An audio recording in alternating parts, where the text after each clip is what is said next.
It's time to wake up and let the weirdness begin. It's the KVJ Show to start your morning. Kevin is the host, and his skin pigment is whiter than Casper the Ghost. Virginia sounds like this. Nickname Vicious Beast, so don't get her pissed. It's Jason talks like a spaz, and he loves to talk about Bigfoot and stats. So get ready, here we go. You're listening to 97.9 with the KVJ Show. It is a beautiful little Thursday. Good to see you, Jbird. Hello, Kevin. Virginia's not to be seen today. She has gone to expand her radio knowledge by going to a radio convention on how to do radio morning shows. So I assume she is going to come back 10 times better than when she left. When she gets back, she won't be wrong ever. That'd be amazing. Yeah. In fact, we can start putting odds on how long it'll take after she returns for her to start being wrong again. I like that. I like those odds. Okay. I'm going to go within 6 mins. Okay. You think she'll shake that off pretty quick, huh? Yeah. It would be amazing if they did a session on how not to be wrong on the radio. That would be pretty fascinating. So I don't know what she's going to be covering, but she did remind us that it's not just all about business. She plans on getting really wasted as well. I'd imagine last night she tore it up. Yeah, I would think so. I don't know because the way things go, I think at this convention, a lot of people show up on Wednesday and then they do Thursday, Friday sessions, and it kind of wraps up on Saturday. Old Cleveland. Is that a big party town? I don't know about that. It's a town. It's decent sized. It kind of ebbs and flows because they sometimes have good party bar districts. It was called the Flats. And when I went there in the 90s, it was raging. It's on the Cuyahoga River, and there was a lot of cool bars right there on the water to go to. But then I've got a buddy, high school friend that lives in Cleveland. He said it kind of went a little bit downhill, and a lot of people hang out in the suburbs was the last I'd heard. And I imagine Virginia's not going to be hanging in the suburbs. But they do have things like the Rock and Roll Hall of Fame there for her to check out. I don't know if she'll care about that or not. If she does not, then she's not going to find a lot of fun in Cleveland. So I'm not sure they got much more than that. So that's what it is. There's not a lot going on in Cleveland. That's why I'm not here. Or that's why I'm not going. Yeah, I'm here. So I decided not to. Well, the Powerball, it did not have a winner last night. If you were going to play, $856 million is going to be the rollover jackpot for Saturday, a $372 million cash payout. I'm assuming you did not play, Jbird. I did not, but I'd like to. Okay. I just forget. Yeah, well, I hear you. I don't think I've ever played. I don't even know how much a ticket is. Now, what were the numbers that you were throwing out? I know you had a few that were in there. I threw out 34. Okay. Did that come in? I'm looking for the numbers right now, and I'm not able to get them to pull up quickly, unfortunately, so I cannot tell you. No worries. I don't think we won. I would have known. Well, I know if we did not play, we did not win. That I do know. I don't know a lot about the lotto, but I do know that you cannot win if you do not play. I think V plays for us, and we have a verbal deal. If we win, we split it, right? That's what she says. Well, that's what I say, too. Well, she's got the ticket, so I can't say one way or the other. So, yeah, I don't know what numbers hit, but I just know that nobody did win. But they do recommend to hold on to your tickets, even if you found out you're not the Powerball winner. I guess you can still win some good cash on it. I'll break you off all something, a little piece. Okay. Be nice. I'm not too confident you're going to win, though, because you don't play. Yeah, I mean, I got to play. Yeah, if you ever do. Now, you said that you had a little bit of an issue. You got stuck in a storage unit? I did, man. It was awful. I have a storage unit to put some of my stuff in there because I got too much stuff. And the way the boxes were, I moved them, and all of them fell on top of me, including 3 guitars. I was pinned in the back of a warehouse in this small storage unit. No one could hear me. I couldn't move. My phone was outside on another box. Yeah. And I was trying with all my might to get out. Something was stuck on one of the hooks in the storage unit. Yeah. And I was screaming, help, please. Somebody. I was in there for about 20 minutes. Is this the one that looks like a garage that has the front door? Was the front door open to the garage? Yeah, they're not that big. Okay. They do look It's like not as big as a full garage. not a full garage. It's a mini garage. Okay. It's a regular storage unit. What does the door look like? Is it like a garage door, or is it just a walk-in door? You you lock it, you open it, and you walk in. So like a regular door. Yeah, like a jail door, kind of. Okay. All right. Yeah. So it's not a garage door that wide. No. It's not that big, but all the boxes pinned me to the corner of the storage unit. Yeah. Thank goodness someone heard me. Yeah. I could have been in there for hours. Never know. So you really could not move. You're inside of it. You couldn't move. So what all landed on top of you that pinned you? It was about 3 different boxes full of miscellaneous stuff, but it also had guitars and guitar amps, and it all kind of fell in this pocket where I couldn't move it. I was all jammed up in the corner. Oh, wow. Yes. Yeah. Someone had to come in there, move boxes to help me shimmy out. Who was this individual that helped you, this Good Samaritan? Some very nice lady who helped me. I said, thank you so much. I go, would you like any of these toys? Yeah. She did not take any. Okay. That's what you offered her in payment? I had no cash on me. Yeah. It was one of the, it was a one-off stop. It was not supposed to take long. Yeah. And it turned to hell in a handbasket real quick. So you have a full storage unit then on top of everything you have in your house? I have a storage unit, yes. How do you decide what goes to storage versus what stays in the house? It's a rotating kind of a situation. Oh, so you bring things in and out of rotation. Yeah, I'm also in the middle of bartering with things. There's some things I have that are valuable that I don't want no more, that I'm going to be trading for stuff that I do need. Okay. I have a mother and a child alien that I need. Oh, okay. Oh, hard to find, huh? The detail's very nice. How organized is your storage unit? It was great. Yeah, until you knocked it all over. Yes, I had to get the heck out of there. It started to rain. I'm like, I got to get out of here. Yeah, I hear you. But thank goodness for the Good Samaritan. Yeah, some people do that. That's a tough thing. Now, typically people are out in the wild and things like that. But yeah, getting pinned, getting trapped. Well, I could get the help. You didn't have your phone on you. Well, I did, but it was outside of the unit. Oh, okay. I was stuck inside the unit. Away from your phone. Yeah, if no one walked by, I could have been in there for hours. Wow. That'd have been crazy if you didn't show up. Now, do people know about this unit and where to look for you? Not at all. Oh my gosh. You just been gone. You would have never known what happened to me. I'd imagine there's cameras there. Yeah, probably. But I wonder if that does happen, how quickly could somebody come to rescue you? What kind of surveillance do they have on that? Exactly. If no one saw me walk in. Yeah. Because there was nobody else around. It was desolate. Right.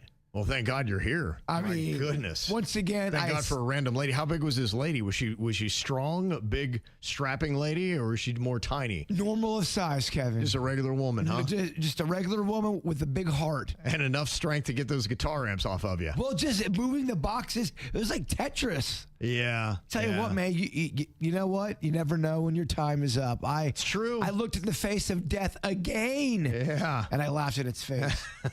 Thank God you're still here. Every day you're tempting fate.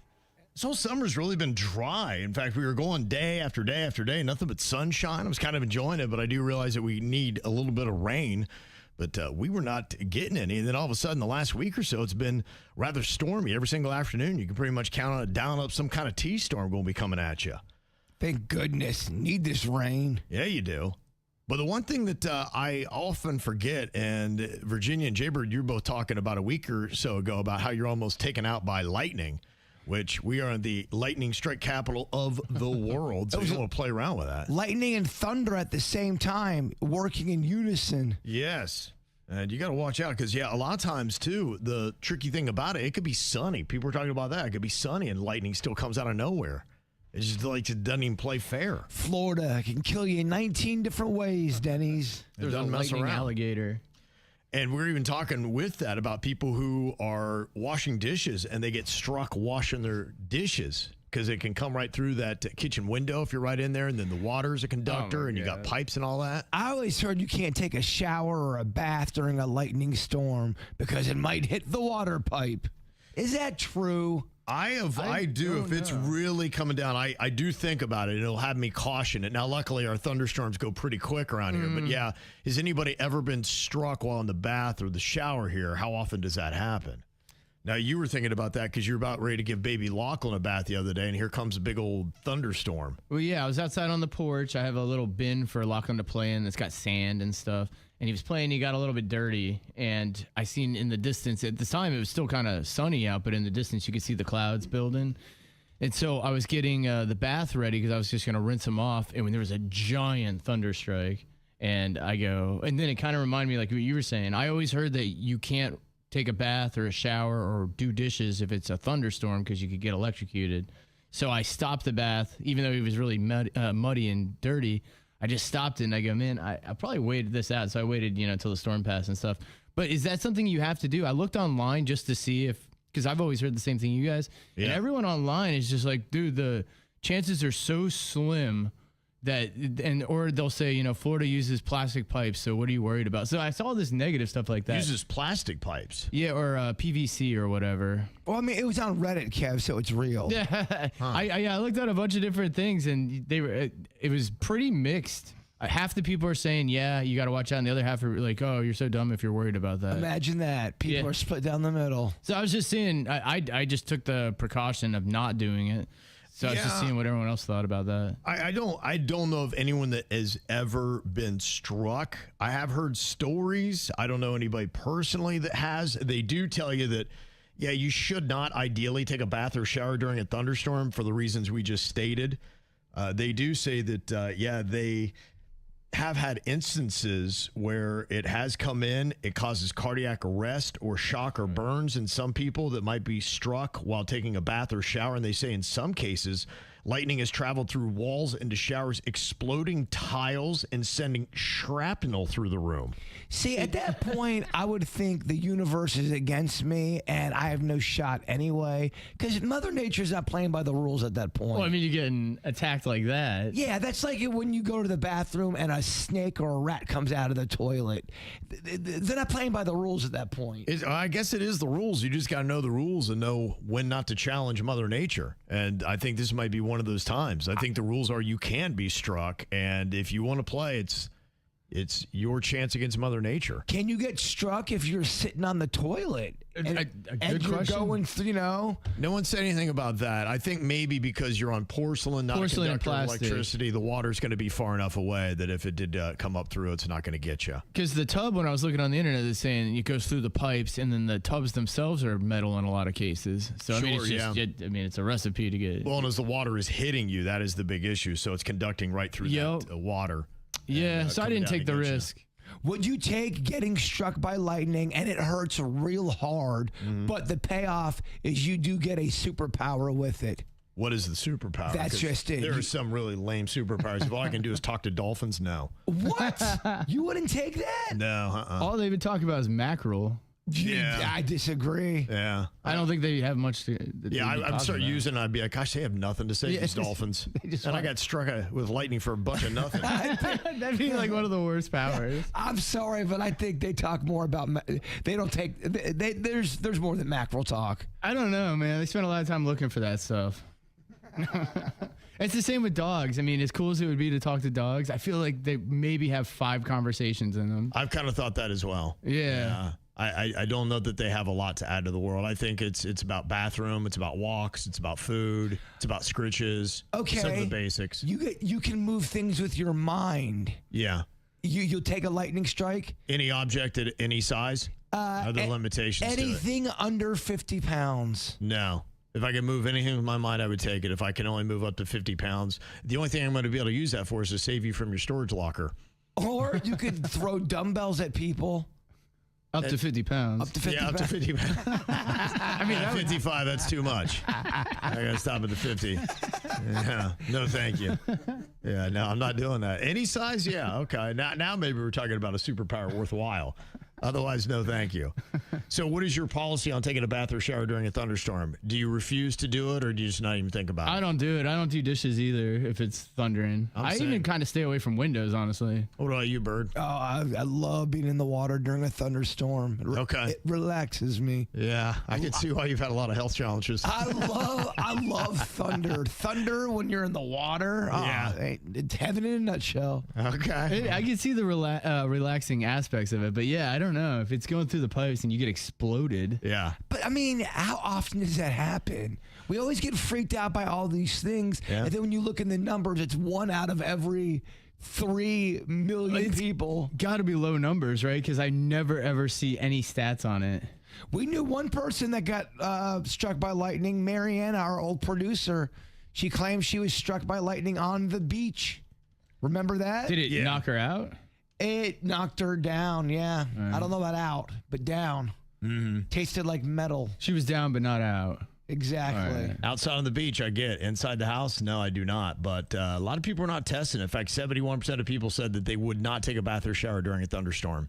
I was also heard you aren't supposed to lean on your car door if there's a thunderstorm. Like you're driving, you got to take your arm off the door. Is that one, again, another just tail? Yeah, getting struck in. I know it's what the tires are supposed to be, kind of a ground mechanism for you. But yeah, I believe it can come through the window. I mean, if it can do it in your house, why couldn't it not do it in your car? Some of the texts we got, one person said, my mom was struck by lightning while she was on the stove. She was cooking with a cast iron skillet, and the lightning came through the window and hit the skillet and knocked her out. That's crazy. You wonder what it was that made the lightning go there. It had so many places to strike. Why there? Well, it's just, I think, finding something it connects with. Metal it does, water it does, whatever's a conductor, it's drawn to it. You know, that's why they've done lightning rods and things like that on buildings to attract the lightning, to bring it there so it doesn't strike something else. But there's still so much other stuff it could have probably hit. It went there. Yeah, but you know, if you're attached to a cast iron skillet, that's where it's going to go. I mean, you're it's like an invitation. Like it's a blinking invitation to lightning saying, come to me. And that's what she's holding on to. So you don't want to be holding on to something that's inviting lightning to come hit you.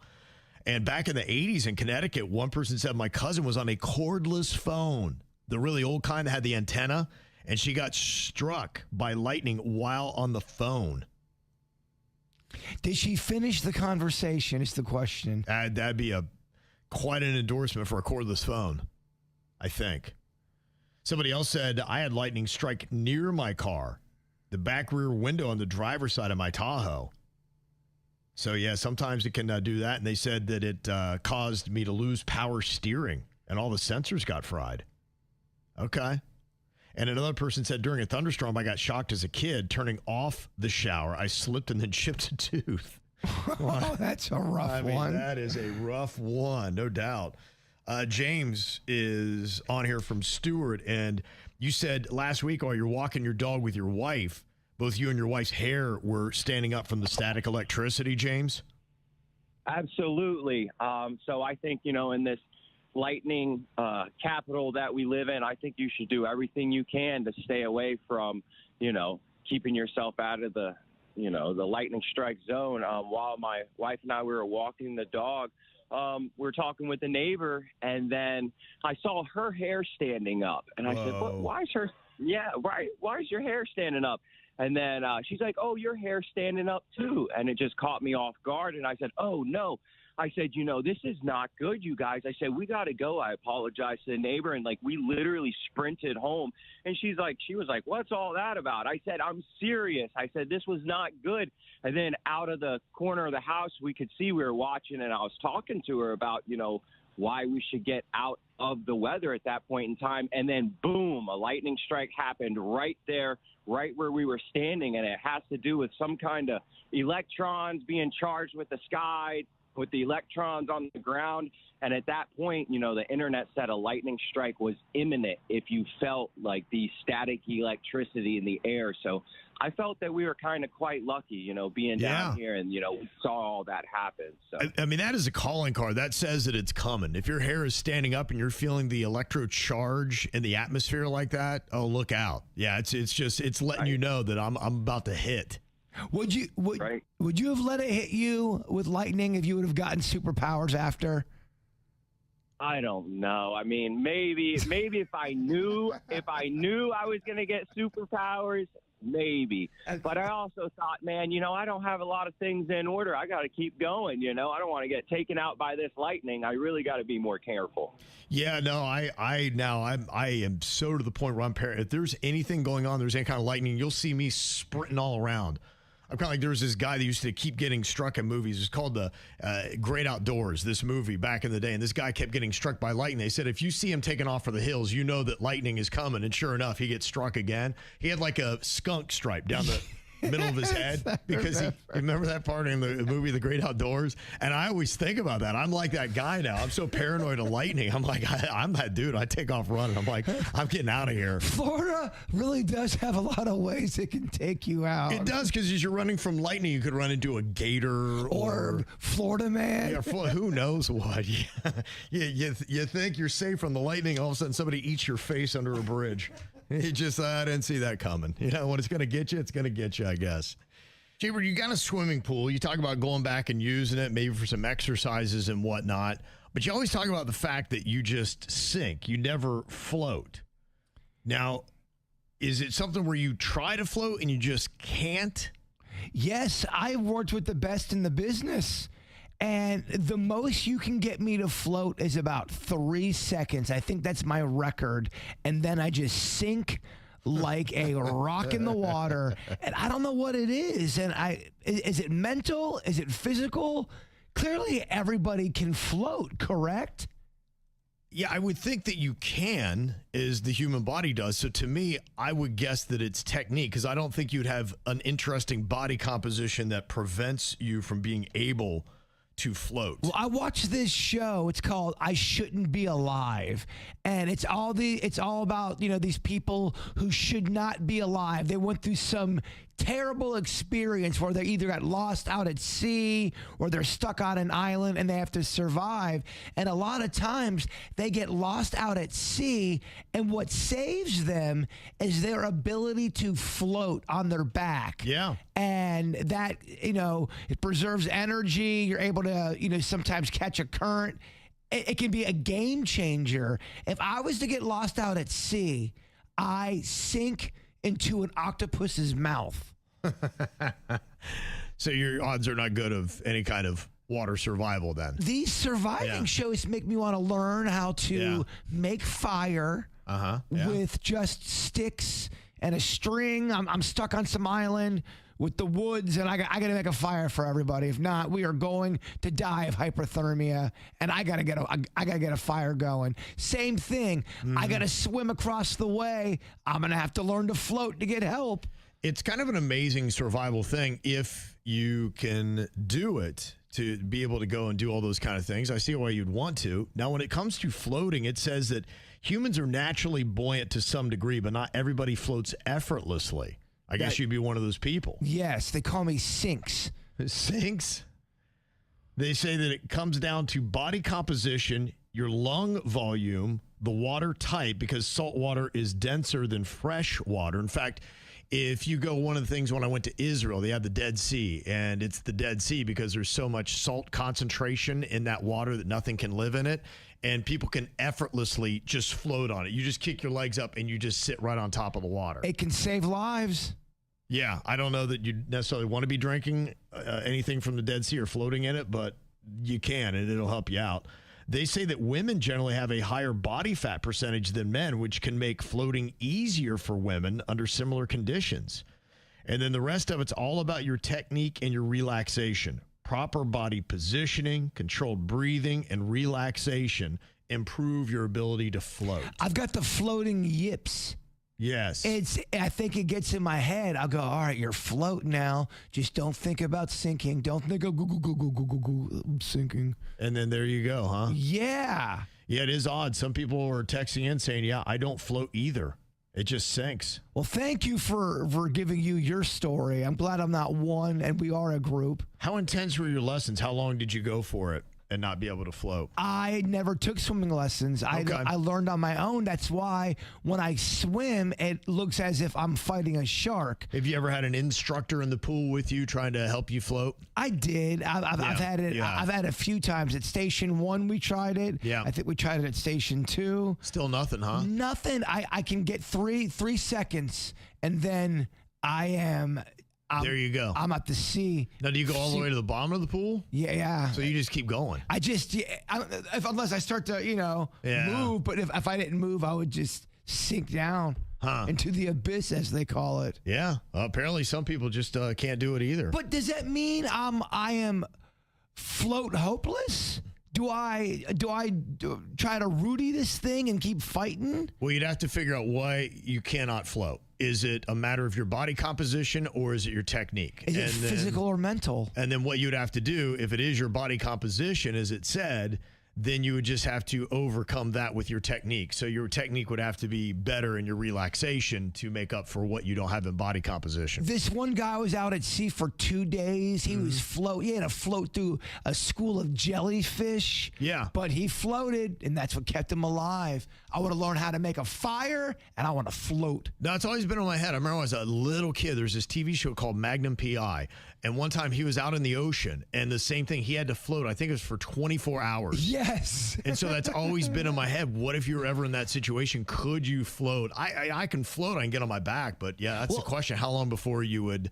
give up and have to tap out? If it's calm waters, it's not as scary. But when you have to, if you're in the water ocean? in the middle of nowhere, Terrifying. and your legs are dangled in the water, oh hell no! People talk about that stuff. I know. Yeah, it's wild. Yeah, I don't know how to do it. So I guess there are other people that don't float very well either. So you're not the only one, at least. But yeah, it'd be interesting to do a whole swim class with people that cannot float. The non-floaters of the world. Yeah. And see if we can finally become floaters. Yeah, we'll have to get all these people together and maybe do a lesson in your pool.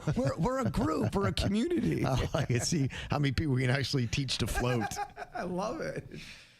We've been talking a good little bit about these flock cameras, and the debate has been security versus liberty. What do you want to give up?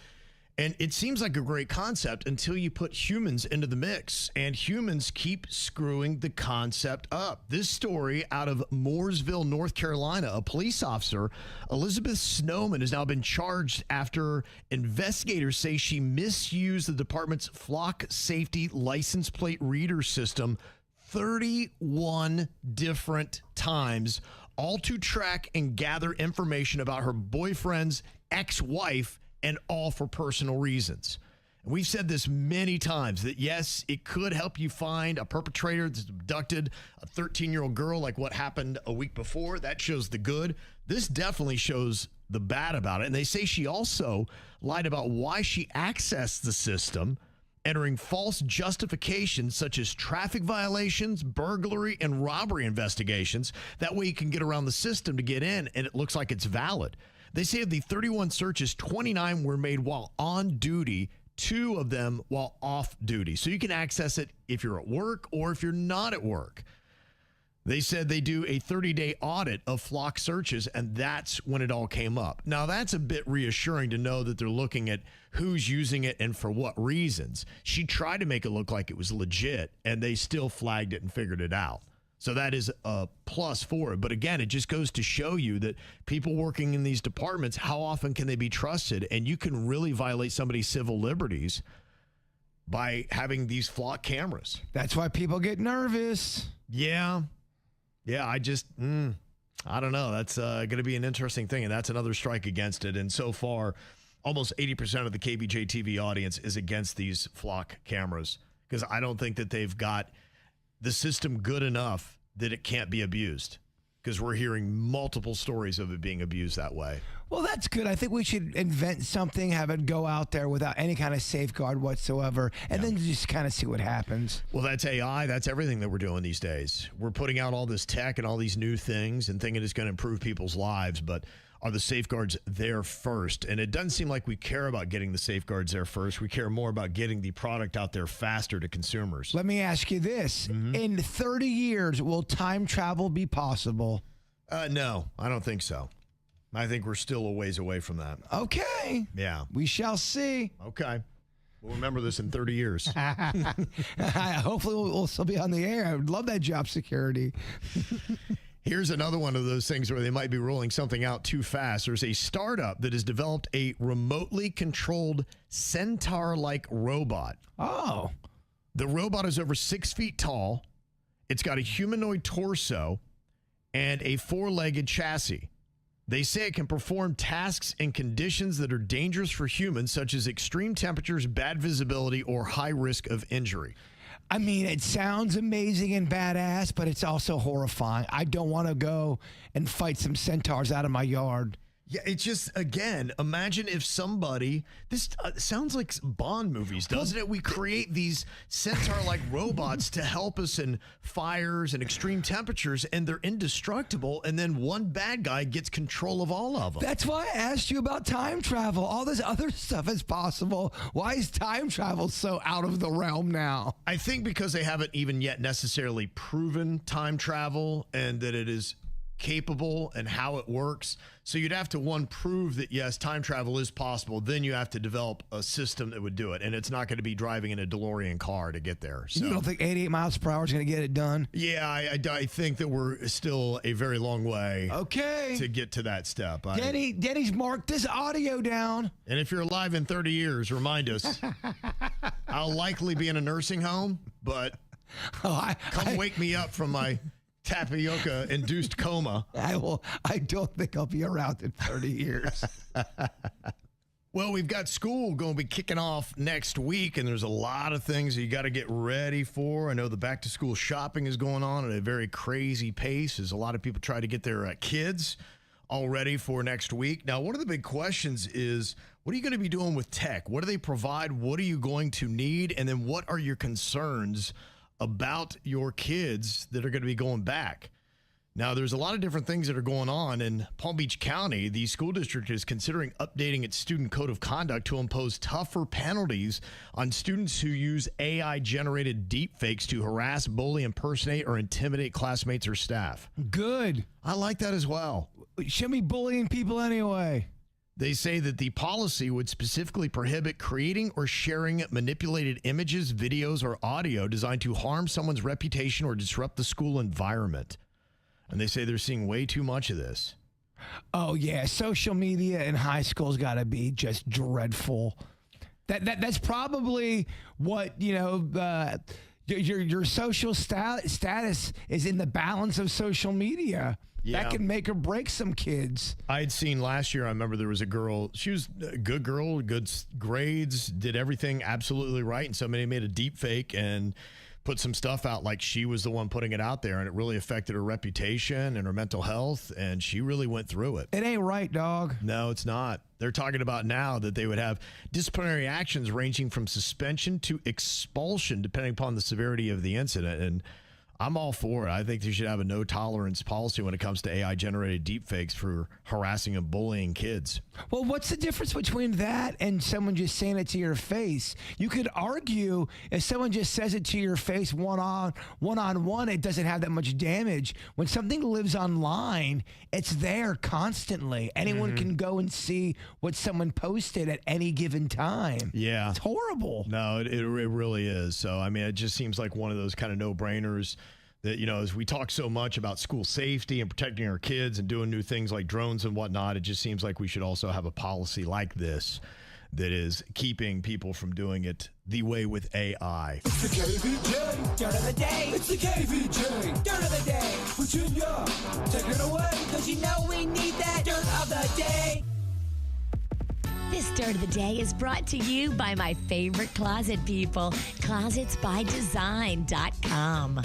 Virginia went to go expand her radio knowledge. She's at a convention in lovely Cleveland, Ohio. So we're going to be doing the dirt here today and picking up with the story she had yesterday about the celebrity blogger Perez Hilton that now lives in Miami. He's been hospitalized after an apparent suicide attempt during a TikTok live stream. In fact, viewers called 911 after he appeared to harm himself on camera. And then when the deputies got there, they found him alone at his Miami home, and they took him to a hospital. Now, no word on exactly what was going on, but it was just 5 weeks earlier that he admitted that he was in a bit of a spiral after moving to Miami. He said he felt overwhelmed and anxious. He was trying to get back on track, though, with exercise and his faith, but apparently he was struggling still a bit with that. Now, they've got a bit of the dispatch audio that was going on as the 911 call was made to Perez Hilton's home in Miami. For Rescue 3, it seems PD is requesting fire rescue return to the previous call. Copy, is it That's affirmative. Copy, we were on that previously. We will respond with Rescue 3. Copy, I'll respond to you additional. I need engine 12. Engine 12, AMR is at the southeast gate. Would somebody be able to open it for them? That's affirmative. The ramp will be going over there shortly. Copy that. I'll tell them to stand by. I kind of like that sound. I think I might start doing that on regular phone conversations. I have no idea what they were talking about. I didn't think it really did that. That was like something back in the 70s they did on CBs. I didn't know we still had the. Hey, breaker 134. Here we go. Yeah. So they went in and found that he was in there in a pool of his own blood. I know a lot of the videos have been taken down from TikTok. Now, a spokesperson confirmed that a moderator error allowed the disturbing live stream to remain visible for 15 to 20 minutes.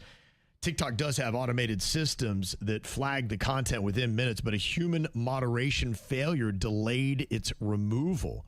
What are your thoughts on having people release 911 calls? Because there's some pretty bad, horrific 911 calls, and people don't call 911 because they want, a hot fudge sundae. It's usually a horrible moment going on in their life.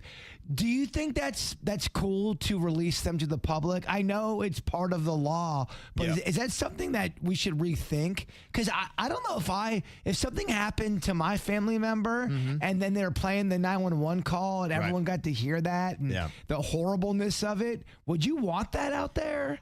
I think that you need to have the law, but I think that is the responsibility of broadcast outlets to use tact when it is something that would not be right to broadcast. But they broadcast them all the time. In fact, that's what they're always looking for is that 911 call. Right. I just don't know if that's cool, man. I'm saying it. Yeah, I think it comes down to the media outlets, and they need to take responsibility. Now, the reason why they do that is it seems like people want to hear these things, and they have that morbid fascination, and they continue to do well when they air them. I know. So it takes someone that's going to speak up, because that's typically what happens in our society, unfortunately, is unless somebody gets serious backlash and it's going to affect their bottom line and sponsorship dollars, they'll put the content out there. I mean, just because someone wants it doesn't mean you should do it. There's a lot of things I want in life you can't get. Yeah, there's been a lot of lack of responsibility from media, probably even sometimes on this show, that you got to have good tact in what you post and when and play. I'm just thinking somebody who's not in the media, who lost a loved one, do you really want to hear all that? No, they don't. And that's why if I had a loved one that was in the news, I would not be checking out the news or media or whatever. I would stay away from it, assuming that it's probably being circulated out there. So, yeah. So we'll see. I wish the best for Perez Hilton. He's currently undergoing a psychiatric evaluation. So they're trying to figure out what is going on here with him. So best to him. Other things that we got going on in your dirt today. You got some new programming to check out. Ted Lasso dropped last night. But you've also got some other things that are going to be coming your way, including an HBO Max documentary on the Gilmore Girls. It's going to have Lauren Graham starring, and it's going to be exploring how the Gilmore Girls became a cross-generational hit. It's going to include unseen, behind-the-scenes footage. All right. I don't know, man. Look, I got nothing against the coming-of-age tale of the Gilmore Girls. Does it deserve a doc, a special? It's a big question. I don't know. Does Charlie Sheen deserve his own podcast? Well, is he going to be the warlock, or is he peaceful, calm Charlie Sheen? It's a good question. He sounds a little calm here in the announcement for his new podcast called Mostly Sheenius, where he's going to be interviewing celebrities like everybody else. No word on when it's going to debut or what guests he has lined up, but here he is explaining it. Hey, everyone. Charlie Sheen here, and I am thrilled to announce my new podcast, Mostly Sheenius. I'll be sitting down with some of the most notable figures in entertainment, sports, and culture. This isn't just a video podcast. Wait a minute. That's exactly what it is, but it's also a chance to dive deep into the narratives that resonate with all of us as I reconnect with friends from Hollywood, especially the ones who are still alive. You got it. That was great, Dad. I don't know, Bob. I thought it sucked. Who the hell says video podcasts? That's what they're called. Are you sure? Let's get some lunch. I'm not hungry. Well, I am. Yeah, I think Charlie's a lot better on drugs, unfortunately. That's not.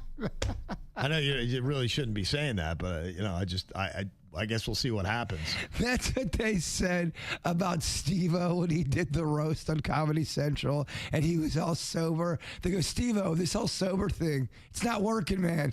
Go back. It's not Go back working. to the crazy lifestyle. You're a lot funnier. Which is mean, of course. Of course, yeah. It's comedy, though.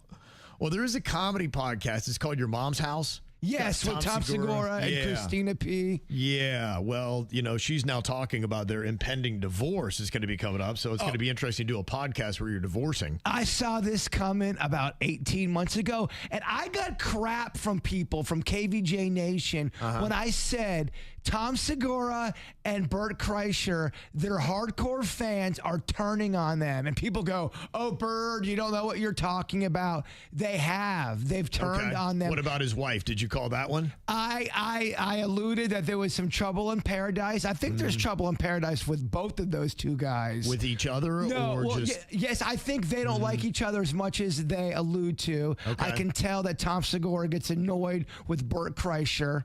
You can just tell on a business level they're a bit different. And yes, you can see their marriages starting to kind of fall apart. They try to start their own OnlyFans page. Okay. You could just see it starting to unravel. Tom Segura started talking down to his fans, calling them the pores. And you started to see it unravel. Well, here is his now estranged wife, Christina P., talking about their divorce. Yes, Tom and I are divorcing, and it is extremely sad. It's sorry,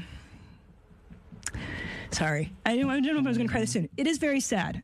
That being said, we have tried to work it out for several years for the sake of our children and our family, and we gave it all we could. But we just couldn't work things out. Wow, that's tough. 20-year marriage. She said they had a really good run. They do have 2 sons, Ellis and Julian. I'm predicting a new girlfriend for him within the next 4 or 5 months. Think that's what it was? Is it infidelity you're talking about here? He lost a ton of weight. He got all Hollywood. Okay, yeah. He changed his look up, and he changed completely. Well, better news when it comes to getting shows. Keke Palmer is going to be earning about $2 million hosting The Voice for NBC Celebrity, but that is about $4 million less than Carson Daly's reported $6 million per season when he was hosting. He's still going to be one of the producers, but he is out on being the host. Here's Keke, and she does sound very excited about the gig. This is The Voice. This is The Voice. This is The Voice. That's right, it's true. I am hosting The Voice. I'll see you guys there. Okay. And if you're a fan of the Peacock show, the 5-Star Weekend, which is relatively new, it just debuted on July 9th. It's got Jennifer Garner in it, Regina Hall, Chloe Savini. They say it's going to be coming back for a second season. 2.1 billion minutes already watched since July 9th. There's just so many things to watch, man. They say it's Peacock's top scripted series. You're right. There's so much to watch. There's so much to watch. So much to watch. So, yeah, you had Kai Gerber, her new show debuted last night, too. I'm wondering if that's any good. The Shards, I think, is the name of it. So if anybody saw that, you can give us a review on it and let us know. 877-979-WRMF, 877-979-9763. And that's what's going on in your dirt. I think a lot of people are probably going through their routines of what they have loved and what they have gotten in their life and are now probably doing a serious debate as to what do I keep getting and what do I not? I know there are a couple things that I still consider to be a luxury that I have, but at some point, if the cost gets to be too much, that luxury is going to go away. Yes, I've got a luxury item. I would consider it luxury, and I am not buying it no more because no matter where I go, it's so super expensive, and it's not even that much. There's not even that many. Whether it is almonds, nuts, or a trail mix, I'm done. I'm retiring until the prices go down.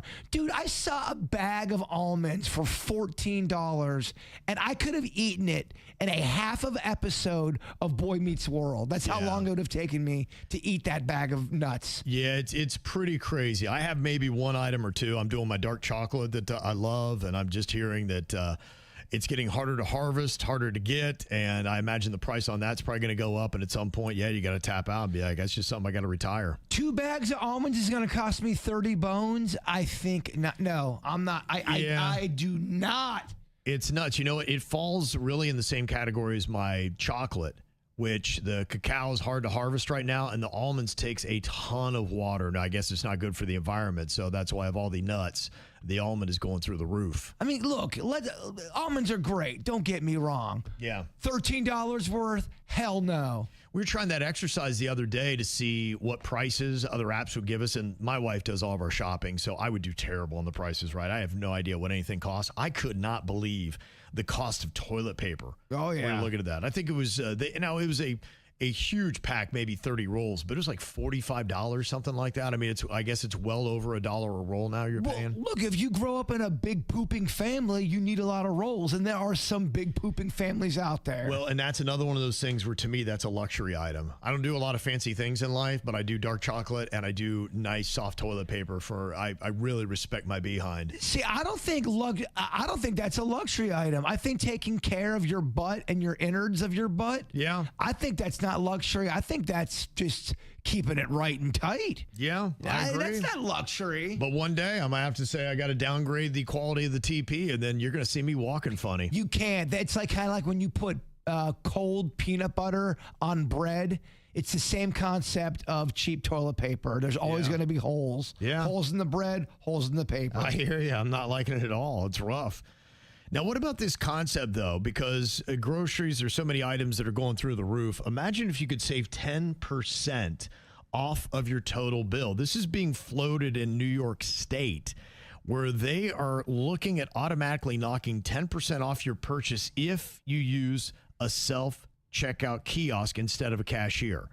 Now, the concept, it's good and bad. It could save you the 10% if you're willing to do the work for it, which I'm fine with, but it also means they might employ less cashiers and start getting rid of that to try to offset some of the cost of what you're paying for the groceries. Gosh, am I the only one out there that hates self-cashier? I can't stand it. It really is not my cup of soda, baby. And I hear people brag about it all the time. I cannot be the only person that is not jiving with self-checkout. Yeah, look, I think it's we do it. My wife and I'm fine with it. One of my first jobs was being a bag boy, and so I always I got a thrill out of bagging the groceries. It comes back to you, doesn't it? Like riding a bike. Yeah, and I never got to cashier status. And so I always just feel like my life has not been complete. So when I get a chance to actually run the register, then it really checks off that box. You're kind of like that guy who was a professional ball player but never got to the big dance. You were so close. Yes. You were so close to being that cashier. I felt like I was weeks away from my promotion, and it just didn't happen, so I had to go back to college. You never even had a cup of coffee as a cashier. No, That would haunt a man for the rest of his life. It did. That's why, to me, I'm a self-checkout kind of guy. And a 10% discount, I am all in on that. I love the idea. Now, with anything they propose that's good, there's going to be bad. And I'm sure there's going to be people that work in the grocery industry like, it's going to cut so many jobs and it's going to be terrible. But yeah, for a 10% discount, I'm all about doing self-checkout. I love it. Would you do it because I know you don't like it. Would you go for a 10% discount? No, I've learned that I got to stay in my lane in certain things in life. And I'm just not a self-checkout guy. Okay. I feel like people put super glue on the bags and you can't open them. And There's a trick to that. Maybe it's a mental thing. I can feel people's eyeballs. I'm going to show you that trick one day. And impatience. I can feel it on my back. And I know they're waiting for me. Okay. And then I bag terrible. I'll have the toothpaste and deodorant in with my bread. It's okay. I'm a mess. Yeah, okay. So not your thing. But I guess my question to you is, will you train me? Oh, I would. Okay. Yes. We would. I've been one of the lamest promotions I ever want to do. I want to do a bagging Olympics because I used to always, that would be my thing. My buddies and I, we would always race. So as somebody came, you'd try to hold off, let the groceries start coming down. Then you look at each other and be like, go. And then we would try to speed do it. And then you would kind of examine and make sure you didn't make any of the packing fouls, like putting things. There's got to be rules. There's got to be stipulations to this thing. I love the bagging Olympics. It's pretty exciting in a very dumb way. Well, you got to do things when you're at work to pass the time. I used to do that all the time at the fancy golf course. You start to invent games just to pass the hours. Yes.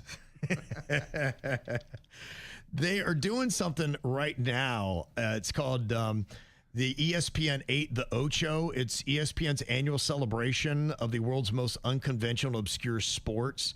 And it is going on now through Sunday. I believe it's happening in Orlando up there at the sports complex at Walt Disney World. Okay. And I would love to have self-checkout. I would love to have bagging as a sport in that. But that's what it is. I saw they do the T-Rex World Championship races. So it's people in the T-Rex costumes racing around a track. All right. But they start in the gate like what you see the horses do in the Kentucky Derby. I'm in. They are doing pillow fights. Love it. That's one of them. They got a Grand Bahamian crab race. You ever done the crab races? Yes. When you're a kid, you kind of get on your hands and your feet and you kind of race like that. They got a wiener dog derby that's going on. You know, with your whole bag racing, we could take this up to another level. Yeah. What we could do is have a representative from each grocery store chain. I completely agree. That's what I wanted to do. Publix, Winn-Dixie, Whole Foods. The best of their best. They would do their own competition. They would find their absolute best. Get in all these and then they there. send it to, I had the lamest idea. I really thought this was going to be great. I'm like, we're going to have a bagging Olympics. We're going to go from each store, and then we're going to have the grand championship. Now representing Trader Joe's coming to the state. You got everyone lined up. I would watch that, but then again, that's not saying much.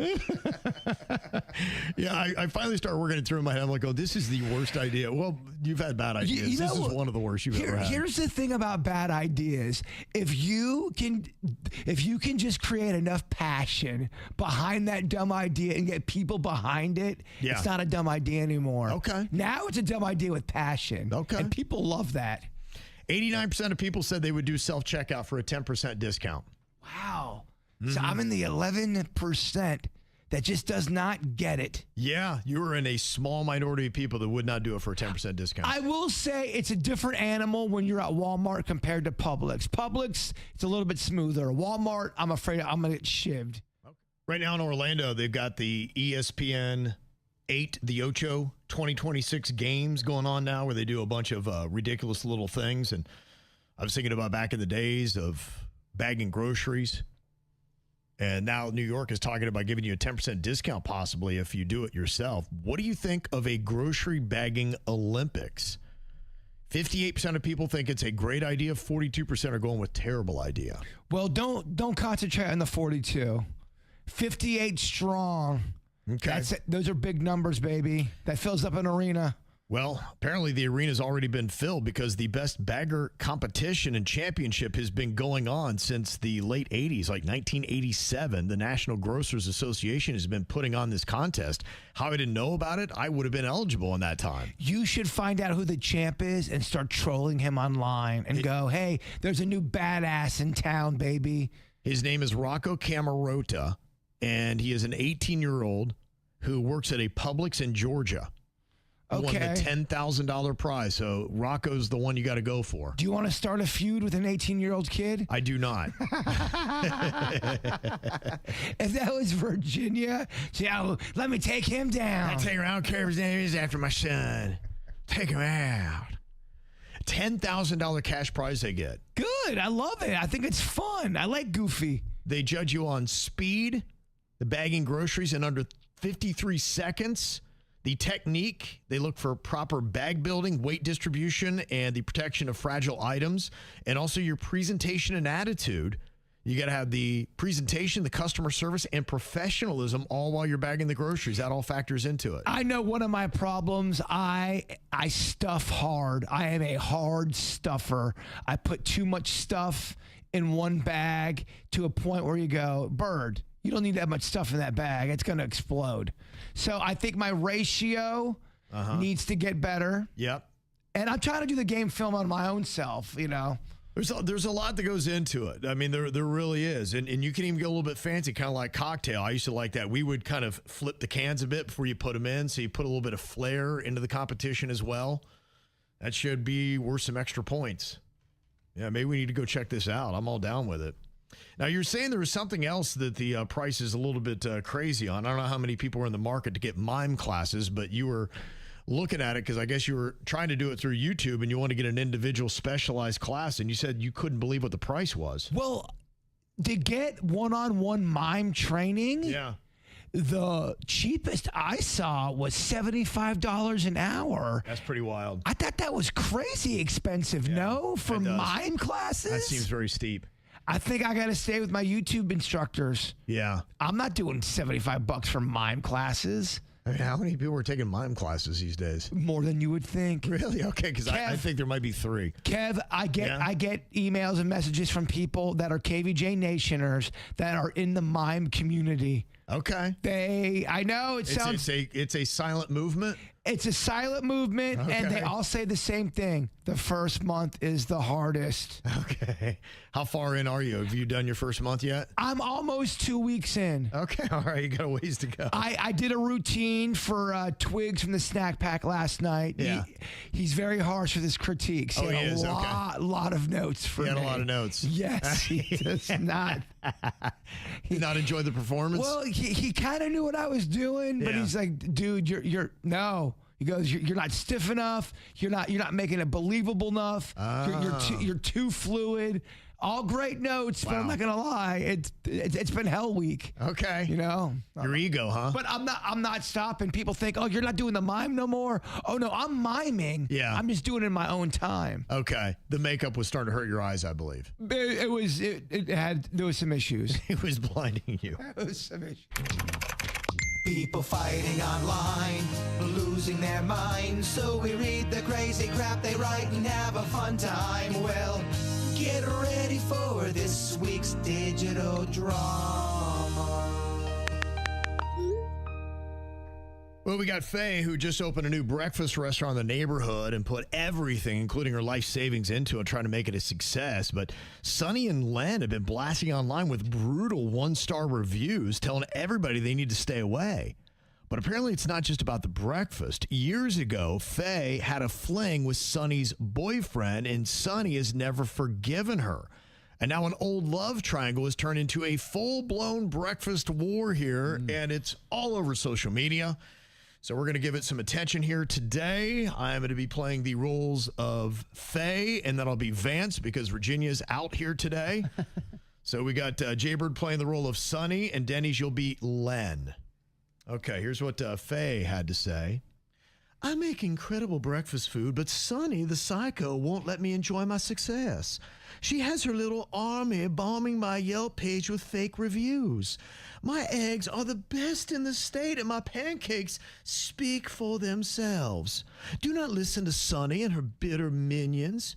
She is trying to destroy my business, and if she keeps it up, I'm about to destroy her. Well, here comes Sonny. It would take me less than a minute to turn your face into scrambled eggs. You stole my boyfriend, remember, girl?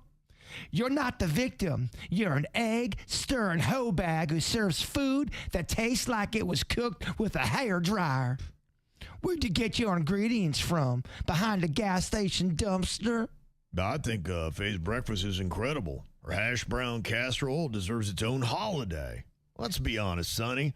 Sounds like you're still mad because Faye stole your man without even trying. Plus, you're fat. And men don't like portly bitches. Damn, man. Here comes Len. That's a little blunt. Yeah. I'd rather eat expired sushi from a vending machine than anything Faye cooks. And do people really want to support a business owned by someone who collects other women's boyfriends like Pokemon cards? Hard pass. Don't let those pretty pancakes fool y'all. The only thing fluffier than her biscuits are the lies she tells herself every single morning. Yeah, it's funny how every bad review mentions the boyfriend, but almost none of them mention the food. That tells everybody exactly what is really going on here. Well, her bacon is so greasy, the fire department should be standing by. Every breakfast comes with heartburn and a side of the runs. I know it's expensive, but make sure you have plenty of toilet paper available. I'm just done arguing with pigs because all you do is drag people into the mud. Only pigs I want to be around are the ones that I serve as bacon for all my beautiful customers. Don't be mad that your man wanted a piece of old Faye. I am great in the kitchen, but I'm even better in the bedroom. Ow! Just ask your ex-boyfriend. Whoa. Okay, that's a mic drop moment right there. Okay, we see you working, Faye. Okay. And this other post we got here on Digital Drama, Donna is throwing a couple's game night with her alcoholic boyfriend, Jet. Unfortunately, Jet got completely hammered and he started picking a fight with one of the other husbands, Warren. Then he crossed the line by hitting on Warren's wife right in front of him. Oh, boy. As the drinks kept flowing, all 8 couples started arguing over a board game that asked personal questions about relationships and past hookups, and then the night completely unravels. Donna locks herself in the bathroom crying. Jet gets punched in the living room, and now everybody's continuing the fight online. And Ruby says she was the smart one because she left early, although she admits she ditched the guy that she brought and ended up hooking up with a neighbor down the street. By the way, have you ever seen those card games? They're those relationship games that bring up things your partner's done in the past, and it's pretty much all it does is kind of kicks the hornet's nest and brings up terrible mistakes and regrets people have. Some people do that, and then, people will have these game nights, and they'll start having some cocktails, and they'll play something that's a little bit too revealing, and then, it can go south real quick on you. Other than me, who's the best lover you ever had? And then that turns into my gosh. Then you mix drinking in with all that? Oh, heck no. All right, let me see. I got double roles here. I'm going to play the role of Warren and Jet the drunk. Bird is going to be Donna, and Denny's you can be Ruby. Okay, here's what Warren has to say in this digital drama thread. Jet, you hit on my wife 3 different times, and then you called me Captain Softy because I wouldn't chug tequila with you? You got exactly what you deserved. The only game you won that night was Guess Who's Getting Punched. Warren sucker punched me because he can't handle a little harmless flirting. If your marriage falls apart because I complimented your wife's smile and body, well, that's on you, man. It's not my problem. I spent 3 days cleaning this house, made enough snacks to feed an army, and somehow my game night ended with a hole in the drywall, me ugly crying in the bathroom. I'm never inviting any of you over again. Honestly, the second those relationship cards came out, I knew this night was cursed. I left. Met the cute guy watering his lawn a few houses down, drinking a White Claw, and had a much better evening than the rest of you. Thanks for the accidental wingman, everyone. The only issue I have now is I have to go get that morning after pill today. Oh, yeah, it got hot. That's a little too much information, I feel like, for a social media thread. I don't know if that's the right move there. I think Ruby's still drunk from the night before. Yeah. So Warren had to say, Donna, you're sweet, but your boyfriend is a walking DUI just waiting to happen. Next time, leave him at home with a juice box and an episode of Bluey. He deserved to get the taste slapped right out his mouth. Jet says, everybody keeps acting like I'm the villain. Half the room is screaming. One couple broke up over a card game. Somebody threw a cheese tray across the kitchen all the way across it. But somehow, Jet is the headline. My date texted me asking me where I disappeared to. I told him I upgraded. Sorry, not sorry. I'm seeing the same guy tomorrow night. Ooh. Congratulations, Jet. You managed to ruin couples game night, my favorite serving bowl, and probably 3 marriages, all before dessert. Good job, little man. Fine.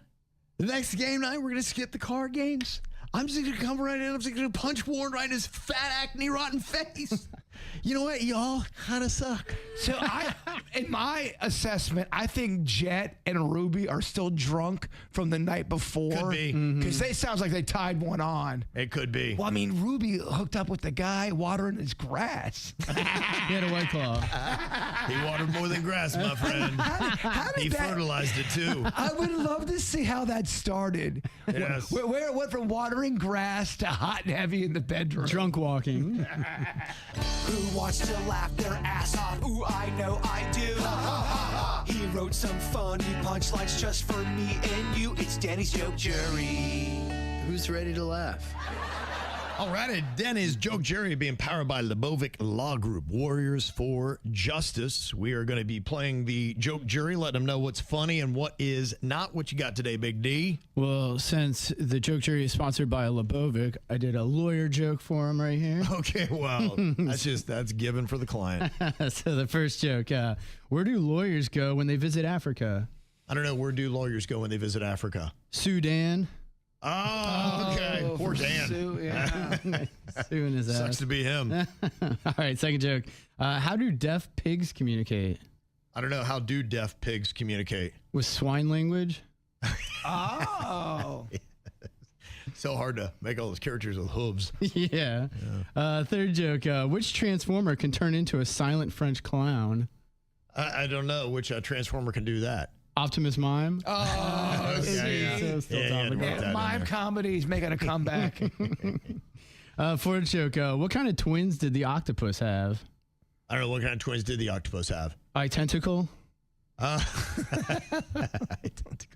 A lot of animal. I'm surrounded by animals. Yeah, The babies. All this stuff inspired by a toddler. Final joke. Where do robot babies come from? I don't know. Where do robot babies come from? The computerist.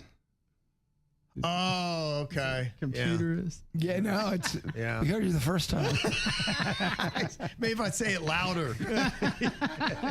You actually trailed off the second time. He didn't. You can tell he didn't believe in that one either. He's like, I really don't believe in this joke either. But here it goes. All right, thank you for us all around, Denny's. Appreciate it. That your joke. It definitely helps out Lebovic. It's the KVJ Dirt of the Day. It's the KVJ Dirt of the Day. Virginia, take it away, because you know we need that Dirt of the Day. This Dirt of the Day is brought to you by my favorite closet people, closetsbydesign.com. Well, Virginia's in Cleveland getting better at radio. She went to the morning show boot camp that is going on there. So we should really expect some great, exceptional things from her when she gets back. I mean, when she gets back on Monday, the Dirt of the Day is going to be absolutely unbelievable. I'm expecting huge things. Okay. Yeah. We'll grade her. We'll grade her. Wow, where did that come from? We'll grade her, and then we'll tell her the grade after each story. That should go well. She'll love that, yeah. She loves being critiqued. Well, somebody getting critiqued for his weight was Travis Kelce, who came back from his wedding season in the off season. Football training camp is going on, and some people are like going, dude, looks like he put on some serious LBs. Well, they were talking to the Kansas City Chiefs head coach, Andy Reid, who himself likes to eat, no doubt. And he had these comments about Travis Kelce's weight coming into the season. Yeah, he came back in good shape. I mean, I know that, everybody's out there saying he's got the dad body and all this stuff, but he looks the same to me that he's always looked. So, and just playing like crazy. So he's doing a nice job with everything. He's focused in and ready to go, and I appreciate that. When you have somebody that's been here 14 years that wants to be out there every snap, he's wired like this guy right here, where he's going to play and play hard and aggressive and not be stopped. I mean, that's contagious. Okay. Well, first of all, you can't eat healthy on a honeymoon. Isn't that snack religious? Well, yeah, I mean, you're going to let it go a little bit. A little bit. It's your honeymoon. Right. You better be eating cakes and pies. But you're also a professional athlete. Yeah, but you do that when you get back. Clearly he didn't. You do your hell training or whatever, you know. Yeah, I think that might be the complaint. Is that yes, maybe you didn't hit it hard enough at training a Boca. If you're watching what you eat on your honeymoon, that's annoying. Yeah, well, we'll see. He better perform this year. He had a little bit of a down season last year. The Chiefs season kicks off September 14th. It's going to be his 14th season. It's a long time. It is a long time. But he said that Travis Kelce is focused and ready to go.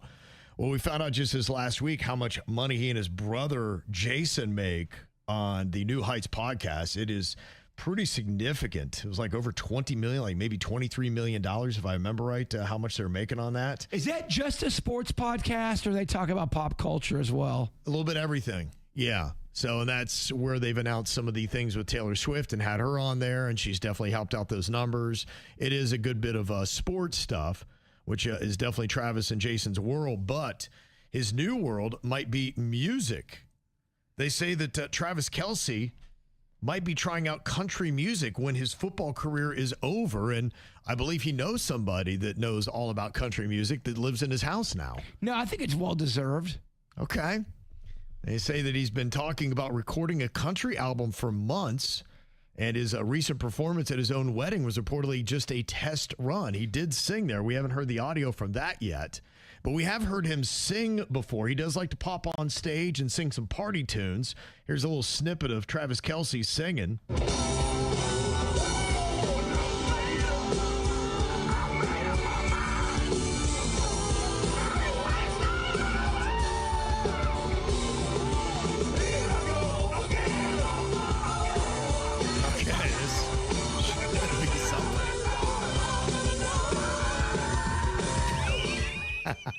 Good luck, man. It's almost like country metal. Good luck with your new venture. Kind of a mixing of both. So we'll see how that country career goes. Hey, look, Taylor doesn't fail, so we'll see what she does if she's involved. Well, when it comes to football, Disney has got the Super Bowl this year, and they've already sold out all their ad spots, for next year. The 30-second spot sold is going for $10 million when the game is going to be airing on both ESPN and ABC.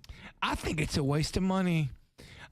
I really want to know if you see a major spike in your product sales when you have a commercial that goes for 30 seconds in the Super Bowl. Mm-hmm. There's so much noise and so much stuff going on, does it even cut through? I think it's a waste of money. Yeah, I assume that these big execs have done the work and done the studying and have looked at it. If you're going to spend that amount of money, $10 million, you want to make sure that it's well used. So you're going to trust them over me? Look, they all may be that dumb, just throwing money away, be like, who cares? It's a tax write-off. I don't know. I think some of these commercials get lost in the sauce, and it's not worth that kind of money. Yeah. Well, as it is now, they release them ahead of time. They get thrown into that thing where there's a bunch of media outlets that showcase what commercials are coming up, and they talk about them. You have podcasts and radio shows the next day discussing their favorites. So when you add all that together, it could add up to $10 million in exposure. What do I know? You're right. You know what I'm saying? It's a great question. What do you know? I'm just going on pure gut. Your gut. Street of Hard Knocks, baby. You know what? Let's walk you into Madison Avenue. I would love it. This guy wants to talk to you about your philosophy on Super Bowl commercials. I've got a mustache suit I can wear. Yeah. I will look very, very proper. Yes, he is wearing an Angry Birds furry hat. And he's got on a Sasquatch shirt with aliens on it. I've got some ideas, guys. But he's got some ideas. Just hear him out.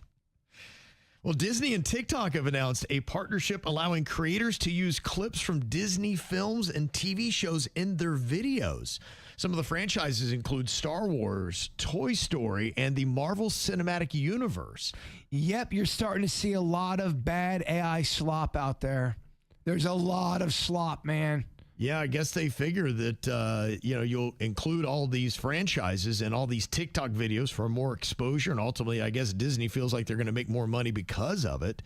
And they say the content's also going to be shared on Disney's own short form platform, Verts, that is coming out. So we'll see how they do when you put Disney and TikTok together.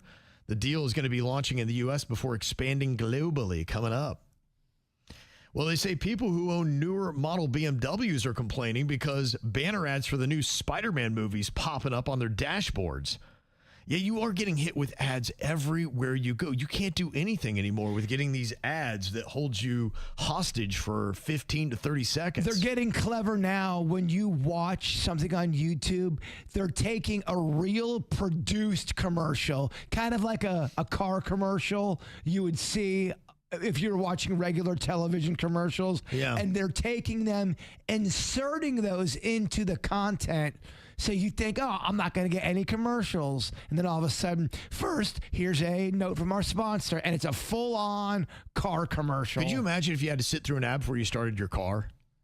Yeah. Oh, my gosh. I don't know if they'd ever get to that because I think people would lose their minds. People are already getting upset. And you still got to click on the ad to see the full version of it. But some of the comments are not positive so far. Somebody likened it to a Black Mirror episode.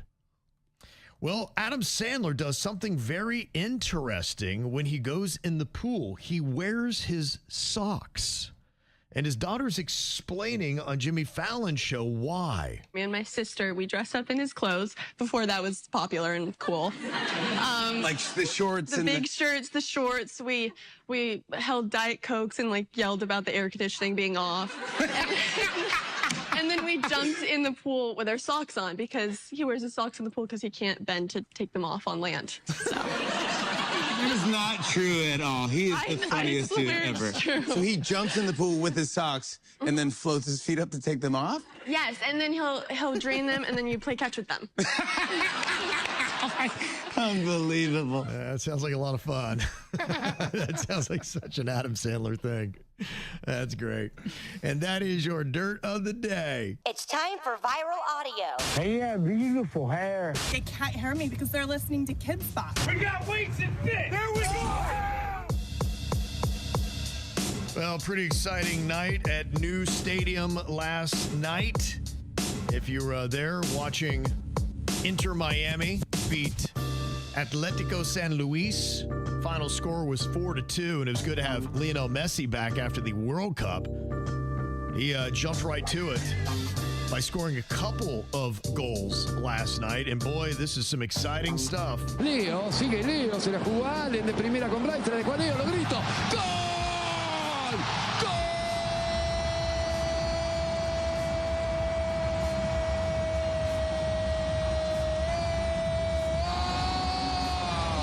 That's amazing, right? Oh, my gosh. I love soccer announcing. It's so well done.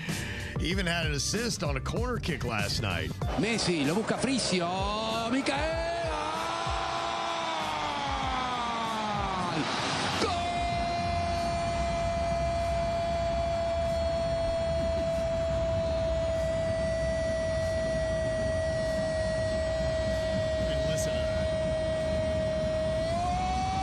Come on, right? I don't think I could do it that long without my voice cracking. No, I mean, that's absolutely unbelievable. I mean, that is some, I mean, it's sort of in the same key. Yeah, he keeps it going. That is 14 seconds straight of holding out the word goal. Go! Yeah, no. That's very impressive. And Messi, very impressive last night as well. He scored his first 2 goals since the World Cup and took the career scoring lead in the League's Cup. He has 14 goals in 12 League Cup matches, and Inter Miami has now extended its unbeaten streak to 8 matches. So he's the best all-time to ever wear a soccer uniform, even better than a Pele. That's the argument that people are making. So we'll see. I don't believe is still holding the World Cup total goals. I think that goes to Mbappe, so he might have something to say before it's all said and done. It's got to suck if you played during the Pele days and you were the second best in the league. Right, nobody knows who you are. No one knows who you are. Not at all. And if you were a kid of the 2000s, you're probably going to love this. Hillary Duff with a surprise guest that came out in her Madison Square Garden show last night. Good Charlotte came out to perform their 2002 hit, The Anthem.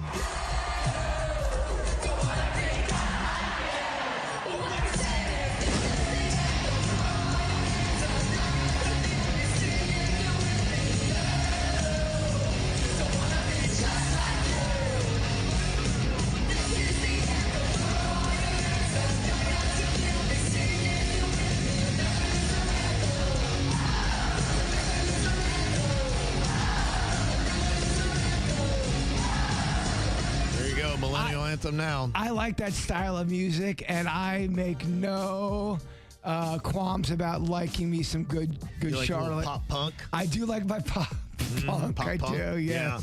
Well, the interesting connection there, if you forgot, because that's all the way back in 2002, but in 2004, Hillary Duff was dating the lead singer there, Joel Madden from Good Charlotte.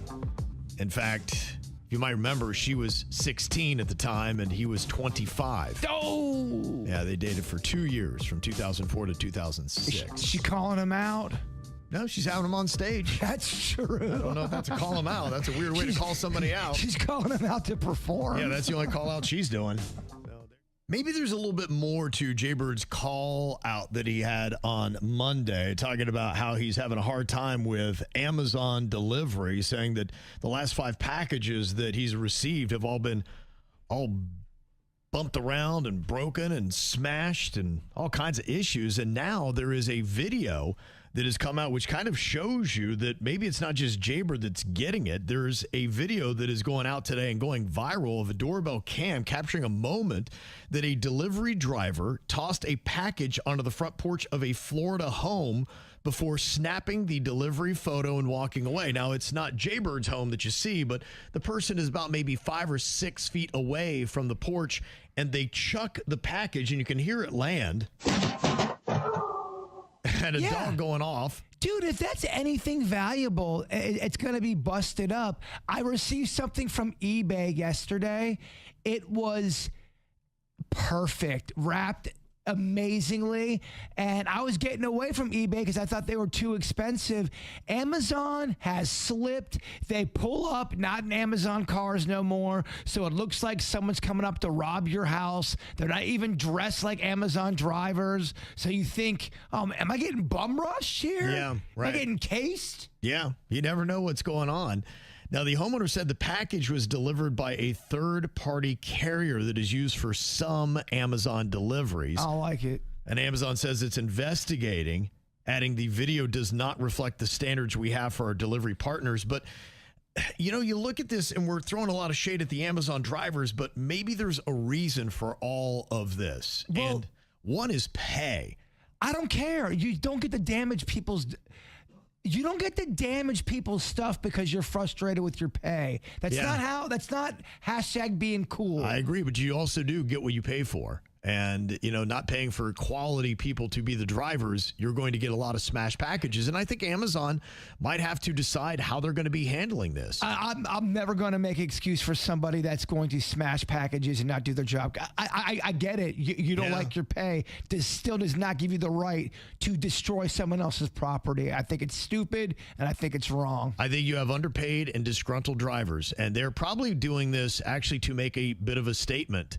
And maybe this is something you might start seeing more frequently. Now, apparently a lot of Amazon delivery drivers are trying to unionize, and they're getting a pushback from the company. In fact, I was talking to somebody yesterday, and he said, you know, Amazon's strategy basically is to not have anybody work for us for longer than 2 years because they like the entry-level stuff. They don't want to pay somebody who has seniority, and that's how they do their business model, is getting people in, churning and burning. And they're only paying about $19 an hour for their delivery drivers, whereas UPS and FedEx is doing about $35 an hour. Still doesn't give you the right to destroy property. It does not, but I think they're going to continue to destroy property because they want higher wages and they want to be unionized. And they say, yeah, if you're going to be paying UPS and FedEx that, then you need to be paying us that. So we'll just go ahead and destroy innocent people's stuff because we're unhappy. I think that's what you're going to see. And then you're going to have to start deciding if you want to continue to use Amazon because you're going to take a big risk on their lower wage drivers not caring about your package quality and how they get it there. They say there's a lot of things that these Amazon drivers do not like, not only just not being unionized, but they say there's no upward mobility that happens within the company. And it sounds like that might be actually part of the model that is there. They say that they are much less likely to have paid sick leave, vacation, and other employer-sponsored benefits. And so they want to be on the same level. And I guess this might be their thing, is they're going to make statements by smashing people's packages, or at least not caring and chucking them on the front porch to try to get their point across. It's just a ripple effect. of this person's mad, so they're going to make someone else mad by destroying. Absolutely. And that's how the world goes around. That's how it goes. It's a ripple effect. Yeah. There are people who don't make a lot of money, who still take pride in their job, and they work hard, and they don't work at that job anymore because they take pride in their work. I've seen it happen to many people. Yeah. Now, it's an interesting strategy because, I mean, you can easily say they knew the pay when they took the job. And the question is, well, then why don't you just go get a job with UPS or FedEx? And that might be the issue. They can't. Maybe there is criteria for UPS and FedEx. I don't know what it takes to get hired there, but maybe they cut from a higher cloth of individual. Amazon is taking anybody else who can't get that job. And they said, yeah, you know what? The way we got a return policy, it's cheaper and a better business model for us to hire the worst drivers possible that smash packages, and we'll just continue to make it that way. It probably is going to take the consumer to stop using Amazon so much, and it's only because of the delivery, and that's the question. Would you?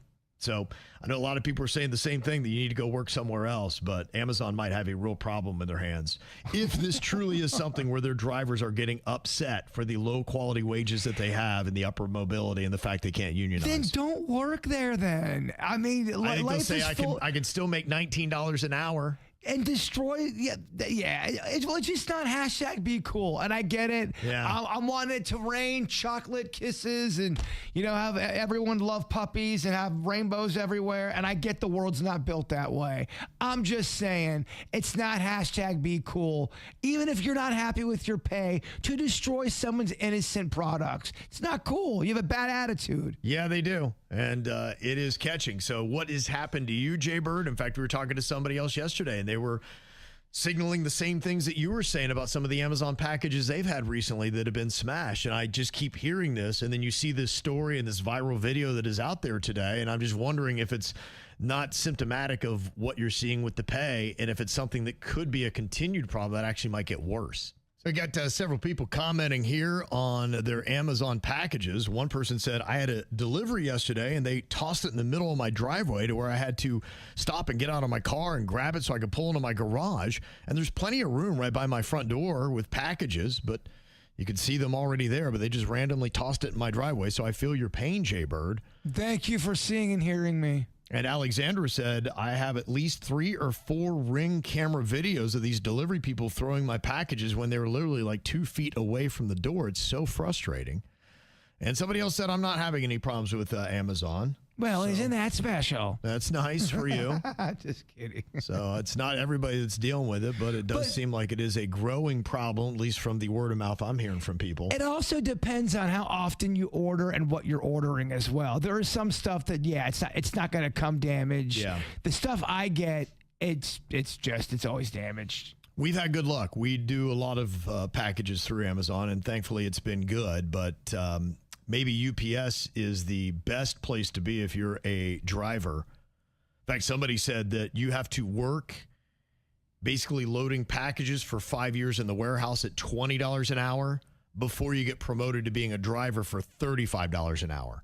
So it is one of those things where you've got to stay with them a while. It's almost like you make that a career choice to work for UPS. And can you keep climbing that ceiling? That is climbing to the ceiling. Yeah, that's what they are arguing, at least, is that, there's good upper mobility with a company like UPS. And I thought maybe FedEx would be right there at the same level. But one tech said the FedEx pay sucks. Only good place to work with good pay and benefits is UPS. FedEx made promises for moving up in the company, and they lied about it. So maybe they're not all created the same. It's UPS, big gap, FedEx, and then another big gap, and then Amazon. So something to know, I guess, before you take the job. But the fight is going on, and also something to know, I guess, before you order your products as well. Yeah, just know that it might be damaged. Yeah, you might be taking a bit of a chance. So if you're ordering any glass products on Amazon, you may want to get something else. Well, we got this email a couple of weeks ago. A guy who was a little concerned because his wife had booked a cruise, which he thought was awesome, but she didn't book it with him. She said she needed some time away for a reset. And she said, this is what healthy couples do. But he said, I felt like a smothering husband by the time she was done explaining because she almost gaslit me with it. And I'm not really sure what she needs a reset from. She doesn't even work. So I guess that reset is she needs a reset from me. was his question. And he said he didn't stand in the way. He was just hoping that it was the thing that she needed. And he said, I can be flexible, but I just want to know, would most men be okay with their stay-at-home wife booking a cruise without them? Now, a lot of people were wondering, okay, did she meet somebody on this cruise? What's going on? And people had some ideas because they were not very trusting in all this. And I guess some people had some pretty good insight because we got a little bit of an update here on what's going on. And he said, yeah, my wife got back from her week-long solo cruise, and I was hoping, at least, maybe even expecting, a rejuvenated wife, somebody that would be very happy to see me. But instead, my wife came home and went right to bed after the cruise. When I followed her into the bedroom, she asked why I always had to be smothering her. So I left her alone until the next day. And that's when I was served with divorce papers. He said, I really don't understand this and the timing of it, and maybe I shouldn't be surprised after your conversation, but we just finished building an $8 million home. It's so new we haven't even moved in yet. I must be that terrible to be with. It's only been 3 years that we've been married. And yes, I will definitely be reflecting on what I did wrong, but I'm also looking forward to her reaction when she realizes just how stringent our prenup is. Not sure she really checked it. She's never had a job, so I hope she found her next husband on that cruise. And maybe that was the whole objective. She thought that $8 million whatever was going to be something that could keep her around. She don't love you. She don't want to be around. It's time for divorce. We got to end this thing. Yeah, look, I get that. It's got to be painful. I'm sure. Why are you smothering me? Yeah. You just got off of a week's vacation. Why are you smothering me? That alone, I'd be like, we're done. We're out. Yeah. I think a lot of people kind of saw it coming. And look, unfortunately, for anybody who believes in taking solo vacations without your partner on a cruise, this is going to be harder for you because people are going to hear this and you're going to be like, see, that's typically what happens. And I think typically it is. I'm not saying every time. But it's not typical if you want to take a week-long cruise without your spouse. Dude, every couple out there is different. Some couples would hate the idea of their spouse going away. There's other couples that really do have a trust, and one person doesn't like to travel, and the other person, like Virginia and Panda. Panda's not a big traveler. He doesn't love to travel. Right. Virginia loves to travel. Mm-hmm. They make it work because they both realize that's not the lane they like to go down. But he has the choice to go. I've never heard a situation where she said, I'm taking off and I'm leaving you. She's in Cleveland now. I don't believe he went, but it's always been an option. And look, he'll go to Buffalo. I know that happened a couple of weeks ago. And she's like, I just didn't feel like going. They're fine. And that's a good understanding in the relationship. Well, this is a couple that's not good. This is a different type of couple. To me, this is doom and gloom. This is over in my eyes. Oh, it is. Well, I mean, she's filed for divorce. So, yeah, that's pretty much about as final as you can make things. But some couples trust each other or they can go on vacations by themselves because for whatever reason. I would just guess that looking at the circumstances of this, a solo cruise for 1 week is suspicious. And then the fact, too, that I really don't believe that she traveled alone. I would guess that there was a guy that she was with on that cruise. And for her, she needed a week to solidify that relationship to make sure it was safe to jump off of this guy who's obviously got a good bit of money if they just built an $8 million house. And she probably was locking up her financial security knowing that she's going to need to get money off some other dude. And I think that's probably what happened. And you are so much better off, man, to not have a woman like that is only with you for your money. Now you're free to go out and find a better partner, somebody that would actually appreciate that. Or stay single. Yeah. Chill for a minute. Yeah. So many people jump right back into a relationship after they break up. I don't know if that's always the best move. Take a little time. Sure. Get your feet back. Mm-hmm. Get your footing. Yeah. People would like more information to find out how you land on your feet and see what happens. It will be interesting to see how she takes did she really not understand the prenup, and is she thinking that she's going to be walking away with a good bit of money? I am kind of curious to find out what's going on with that. We do have another email here, hopefully a relationship we can maybe save in this makeup or breakup. It says, a few months ago, I encouraged my husband to start going to therapy because I honestly thought it would help him work through some of his issues. He agreed, found a therapist, and has been going every week for the last 3 months. But the problem is I barely recognize the man anymore. And I don't mean that as a compliment. He used to be spontaneous, goofy, and always up for having a few drinks or sharing a joint with me on the weekends. Now he tells me no all the time because he has set some healthy boundaries in his life. He has now completely quit drinking, refuses to smoke weed because he says it clouds his progress. He goes to bed early, wakes up before sunrise to exercise, and even keeps telling me that not every problem needs an immediate reaction. It's almost like he's become this overly responsible self-help robot. How dare him? I know this sounds terrible, but I honestly miss my flawed, slightly chaotic, fun husband. Even our arguments are different now. Instead of fighting back, he calmly tells me he doesn't want to engage in unhealthy communication. I even caught myself wondering if his therapist is turning him against me. I never thought I'd say this, but his whole "I'm trying to get healthy" vibe is becoming a huge turnoff for me. I was the one who suggested therapy, and now I regret it. Am I being selfish, or is it possible therapy has changed him into someone I simply don't enjoy being married to anymore? Okay, let me get this straight. She tells him he needs therapy because she wants him to change. He goes to therapy. He changes. He starts getting healthy, quits drinking, quits smoking weed, exercises. And now that's not good enough. Now she's mad because, Oh, my gosh. Again, I'm out. This is too much, dog. This is tug and war with my emotions. You want me to change? I change, then I change, and it's not good enough. You're not having. No, I'm out. Yeah. I'm out. This is too much. Well, it seems like with everything you're saying, it's like it's always him that's the problem. You told him to get therapy because he clearly had a problem. Now he's trying to resolve all those problems that you wanted him to fix, and now that is a problem. Yes, you're actually the one that needs the therapy. She's kind of an enabler in a way. He's trying to get sober and not do that lifestyle and get healthy. Now he won't smoke a joint with me. He doesn't drink anymore. And she's condemning him for that. Right. And it was her idea to get him in therapy. What the hell, lady? She is. Make up our mind here. Yeah. She's out of her mind. And honestly, he needs to leave you. I mean, that's the way. It needs to be a breakup, not for you, for him. That's two breakups for me, man.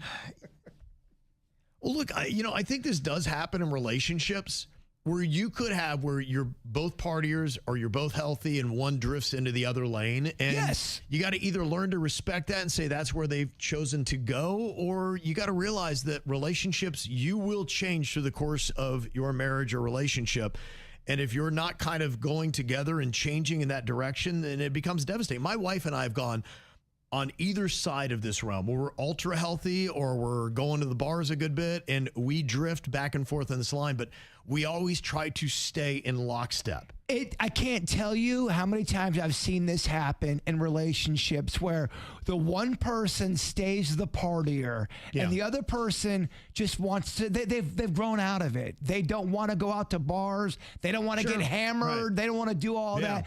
And it is a major fracture in the relationship. Because if you're a sober person and somebody's drunk or got something in their system, that's going to weigh on you eventually. It's just not where you want to be in life. Yeah.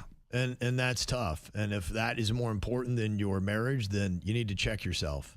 And look, hopefully he's cool enough that if you want to have a drink or you want to smoke that joint on the weekends, you can, but it shouldn't result in you having to have him do it with you for you to find happiness. Well, you're making him feel guilty for not going down to the path you're going. You want him to change, he changes. That's not good enough. Yeah. Now, when he does change, that's still not good enough. You're mad. That would drive me mad. That would drive me to drink and smoke and then leave her. Yeah. No, your relationship's probably over. You need to get into therapy. You need to come to grips of it, and you need to be encouraging of all the positive changes that your husband's now making in his life. You're not fun anymore. Yeah. Oh my gosh. She's still crazy. Ow! There's a lot of dumbass criminals to talk about, baby. It's the whacked out news. People breaking the law. Ha ha, fighting in the nude. Ha, drunk people pooping in the street. Ha ha, it's the whacked out news. So many people on meth. Ow! Well, we got the numbers back on the 2026 Florida Python Challenge. You had 907 participants in the 10-day competition from 30 states plus Canada and Vietnam. They say although the total was slightly below last year's 294 pythons, organizers called the event another success and protecting Florida's native wildlife from one of its most destructive invasive species. Top prize $10,000 went to veteran python hunter Tom Rahill, who set a new event record by capturing 96 pythons, 36 more than last year's winning total. And you wonder, too, when they were getting ready to, do the whole contest and Ray Hill walks out, was everyone going, oh, crap, here comes Ray Hill. Oh, man, he's good. Yeah. Is there, in that circle, is Ray Hill known as a badass? I'm sure. Every circle has its, king of that circle, and Tom Rahill is the guy when it comes to python catching. The award for the longest python went to Ram Levinson, whose snake measured 16 feet 5 inches. Wow. Pretty impressive stuff. So are they hard to catch? Or is there, once you know the technique, it's pretty turnkey? I've never caught a snake. I don't know anything about catching snakes, so I have no clue. I think just going out there is hard for me, so I would say it's very difficult. Just getting on the airboat would be scary. Or just even walking out, too. I think people just pull their car right up to the edge of the Everglades, just walk right in. Yeah, here we go. Giddy up, baby. Well, Palm Beach County Sheriff's Deputy Yosvani Casada has received a formal verbal reprimand. You might remember the story with Kathleen Thomas, the 36-year-old woman we talked to several times here on the KVJ show. She was born without a right hand, but he pulled her over for texting while driving in that right hand that she doesn't have. Yes. Well, now it looks like they say that after an internal investigation, they concluded that Quesada misunderstood the legal elements necessary to establish a violation of Florida's wireless communications law, leading to a reprimand for violating agency policy. Okay, so that's what he ultimately got, was a formal verbal reprimand after an internal affairs investigation. So I think that's where they're going to leave it. So, yes, texting while driving is prohibited, but simply holding a phone to make calls, listen to audio, or use GPS is generally legal. What about eating Cheetos? Can I get pulled over if I'm eating Cheetos? I don't think so. I don't think that's in any kind of law. Yeah. This just has to really do with your phone itself. I don't know if you can eat your phone or not. So that's another question. I don't have to look into that part of the law, but yeah, Cheetos, go for it, baby. 28-year-old Shakoy Donovan is facing 2 counts of attempted murder of a law enforcement officer after allegedly dragging 2 Eustis Police Department officers with his vehicle during a traffic stop in Lake County, Florida. During the stop, officers Murray and Co. attempted to remove Donovan from the vehicle after he resisted. Donovan allegedly broke free, shifted the car into drive, grabbed Officer Murray by the body armor, and accelerated while both officers were partially inside the vehicle. Uh-oh, can't do that. No, you cannot. It sounded like this. Okay, but what's going on, though? Step out. Step out. I'm trying to figure out what's going on. Okay, Step okay, out. you don't Step out. All right, whoa. Get out the car now. Man, come on, y'all doing it. Come on. No. Stop, mama, please. Get off me. No. Whoa. He got up to 35 miles per hour when Officer Coe was thrown onto the roadway after 10 to 15 feet, suffering minor injuries. If you are a legit good cop, why you would not want body cam to show everything would be insane. Because it's all on camera. It shows everything that goes down. Yeah. The fact that we didn't have body cams in the past is insane to me. It's such an asset to sort out what happens. It is. Look, these things get emotional. You got 2 humans. One of them may or may not be good, and the other one hopefully is good. Well, when you see the whole body cam from beginning to end, and you see how everything develops, then you get a better sense of what's happening. Yeah, this scene left no mystery. Officer Murray was dragged approximately 330 feet, sustaining more serious injuries. Then Shakoy Donovan then fled the scene. They had a brief manhunt, then he turned himself in, and now he's charged with 2 counts of attempted murder of a law enforcement officer. I will say this, though. If you are a police officer in 2026 and you say the term, hey, is your body cam on?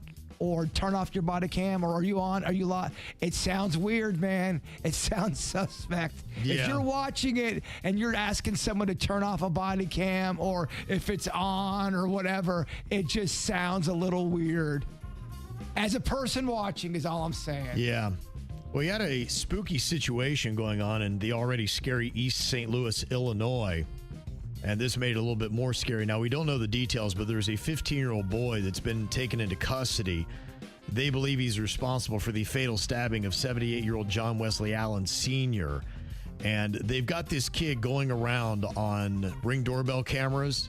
He was dressed in a black and red clown costume, and he went to a nearby home and he whispered, "I've been looking for you," into the Ring doorbell camera itself while dressed as the clown. Looking for you. Okay, to me, that's a threat. Yeah, well, it looks like, and I think they're going to try to put a case together. The kid was just going out looking for someone to kill, and he did. The 78-year-old man, he fatally stabbed to death. So they're going to try to figure out what's going on here. They believe the teen in the clown costume is the same person connected in the homicide.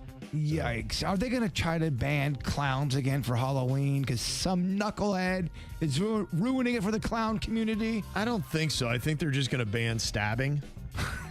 So I think that's going to be outlawed. I thought that was already banned. I don't know. I'm not sure what the law is on that, but yeah, I think that is going to be outlawed. You think that stabbing is banned, but you look up some of these laws. You're right. You never know. Some of the states, you go, wait a minute, that's still legal? Yeah. Well, 49-year-old Orlando Chavez is pled not guilty to attempted murder and assault after a violent road rage attack on August 2nd in Carlsbad, California. You can see Chavez driving a black Chevy truck who rear-ended a white pickup truck that was stopped at a red light. And following a verbal confrontation, Chavez allegedly punched the 22-year-old female driver multiple times through her open window, leaving her with severe bruising, swelling, and facial injuries. And then he pulled a pocket knife from his waistband, walked to the passenger side, and stabbed the woman's 26-year-old boyfriend 5 times in the stomach through the open window. And they said the whole time he was smiling, laughing, and giggling. The male victim is in the ICU after emergency surgery. I know I sound like an old man when I say this, but we got to get off the computer. We got to start meditating more. Yeah. I'm telling you, we gotta calm our minds and clear our heads a little bit. People are losing their brains out there. Yeah, he is looking at up to 14 years in prison. 14 years? What? Yeah, the other guy's not dead yet. You know, he is suffering from internal bleeding. Oh, he's not dead. I'm sure he'll be fine. Yeah, and it is California too, so. But 14 years might turn into 14 months. But doesn't California have the death penalty? Don't believe they do. They don't? I don't believe so, but I don't know. I'm not sure. A person narrowly dodged an oncoming vehicle moments before it slammed into a broke-down car on the shoulder of I-670 in Columbus, Ohio. I don't know what this person was doing. They were already driving in that lane. It's not even a lane. It's the berm, the painted side between where they have the concrete divide. We have it on I-95. Yeah. They're driving in that anyway, and there's a car that's already in it. I don't know why they didn't stop. They just kind of kept going and just barely missed this person. It's baffling because the car had its hazards lights on. I don't know. I mean, aside from being hammered, I can't figure out what that car was doing. But you can see the video, and it's out there today, and you can watch it on KVJ TV on YouTube. I do. I've said it before, but, you know, I'll be driving on I-95 looking out at all the cars, and you want to assume everyone is sober, no one's on anything. Yeah, but you know people are on meds, they can't. No, all you're right. kind of stuff that they're on. Who knows what? Exactly. Yeah, it's a wild world out there. This blind trust we have. Never would have expected this, but a man on a roller coaster got hit by somebody's shoe after it flew off, but he loved it. He got hit with it in the chest and kept it for the rest of the ride. Oh my God, I got it! I got it! I caught the shoe! Woo-hoo! I got hit in the face and caught a shoe! Whose shoe do I have? Look at that. He's pretty thrilled by that. I lost a hat on the Hulk. Oh, did you? Okay. I did, yeah. Yeah, things go flying off. They have a list every year of stuff that they typically catch in that net, and it's weird things like prosthetic legs and, you know, stuff along that. Whoa, a leg? Yeah, somebody lost a prosthetic leg one time on one of those rides. I think it was the Batman ride at Universal. Are you pumped for that ride? Going, it was so fast. It shook my leg right off? Yeah, or you're like, nah, man, it's too much. Quite a testament, yeah. Yeah. I would imagine the person liked it. They probably, who knows, maybe they lost their leg doing something daredevil, so they're probably like, this is amazing. That's what I'm wondering. Yeah. And you got to feel a bit for Dominic Dillon. She is an anchor on Fox 13 in Memphis. And she was dealing with an 8-month-old baby that kept her up past 11 p.m. The problem is she's got a 1:30 a.m. wake-up call to do that news. So she's on there, and she's delivering the news, and she falls asleep live on the air. And you can see her colleague, Brittany DuBose, who is trying to whisper her name to kind of wake her up during their appearance on the Morning Today show. Okay, so the night before, my husband, he worked at Double at BNSF Railway. I have a 2-year-old. I have an 8-month-old. Yeah. And I was trying to get them down to sleep at 8 o'clock, but my 8-month-old, she wasn't having it. She's fighting. She's teething. What's happening? She was teething. She was teething, and I just couldn't console her. I gave her some teething medicine, and nothing was working. Yeah. Next thing you know, it's 10:30, 11 o'clock before I can actually get her down to sleep. And then all I have is a couple of hours of rest before I have to be up in the morning and be at work. Well, at what point in that video did you realize, I'm asleep on live TV? When my meteorologist, Brittany DuBose, whispered my name from across the room. Yeah. Hey, I mean, but where's the control room in this moment? They're there, but they didn't think I was sleeping. They thought I was simply looking down at my tablet. Yeah, because who falls asleep in 1 minute sitting up in front of cameras? There you go. Pretty impressive. That happened to me at Station 1. It was when I first got on the air, and I was not used to the hours whatsoever. And I was in one of the production studios, and I just laid down on the ground for a second and passed out. And you had, I forget who, it might have been Heather, you had her put the microphone right by my mouth, and you potted it up, and all you heard was me snoring. That was fun. And Betty Bromage, she shattered her own Guinness World Record by wing walking at the age of 97. This is just a year after she suffered a stroke. But she is out there and she said, you know what? I am not giving up on life. I'm going to continue to push the boundaries even at the age of 97. So congratulations to her. I mean, she's on a wing on a plane that is doing barrel rolls, and she's 97 years old. It's pretty unreal. I was thinking about that. In a way, there's a bit of peace when you get that old, because you know you don't have that much time left over or left here on Earth. So why not just go for I agree. all kind of crazy fun things you want to do in your life? You've done what you need to do. Now just go out. There's a bit of a relief to that. What a way to go out too, huh? Totally. And they had the oyster eating contest last night at Lucky Shuck in Jupiter, and congratulations, the winner ate 108 oysters in 90 seconds. Oh, gosh, that's look out bathroom. Yeah, pretty impressive. So I don't know how long before he went to the John, but congratulations on getting that dub. What are you thinking about? What are you thinking about? What's on your mind? Are you thinking about? What are you thinking about?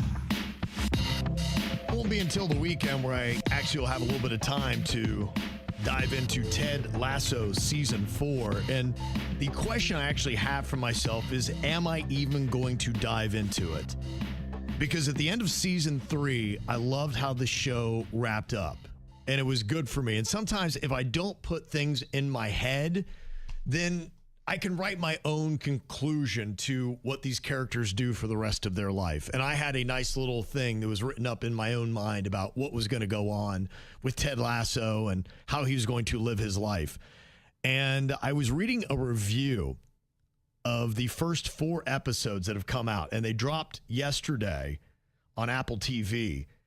And the first episode was not highly reviewed. In fact, they thought it was very awkward in how they were getting him back to England, which I couldn't see how that would all play out, because it seemed pretty definite that he was back in America and for good reason, and I was happy about that. So apparently it's kind of awkward as to how they even sell the pretense of it. So the first episode is a little off and odd.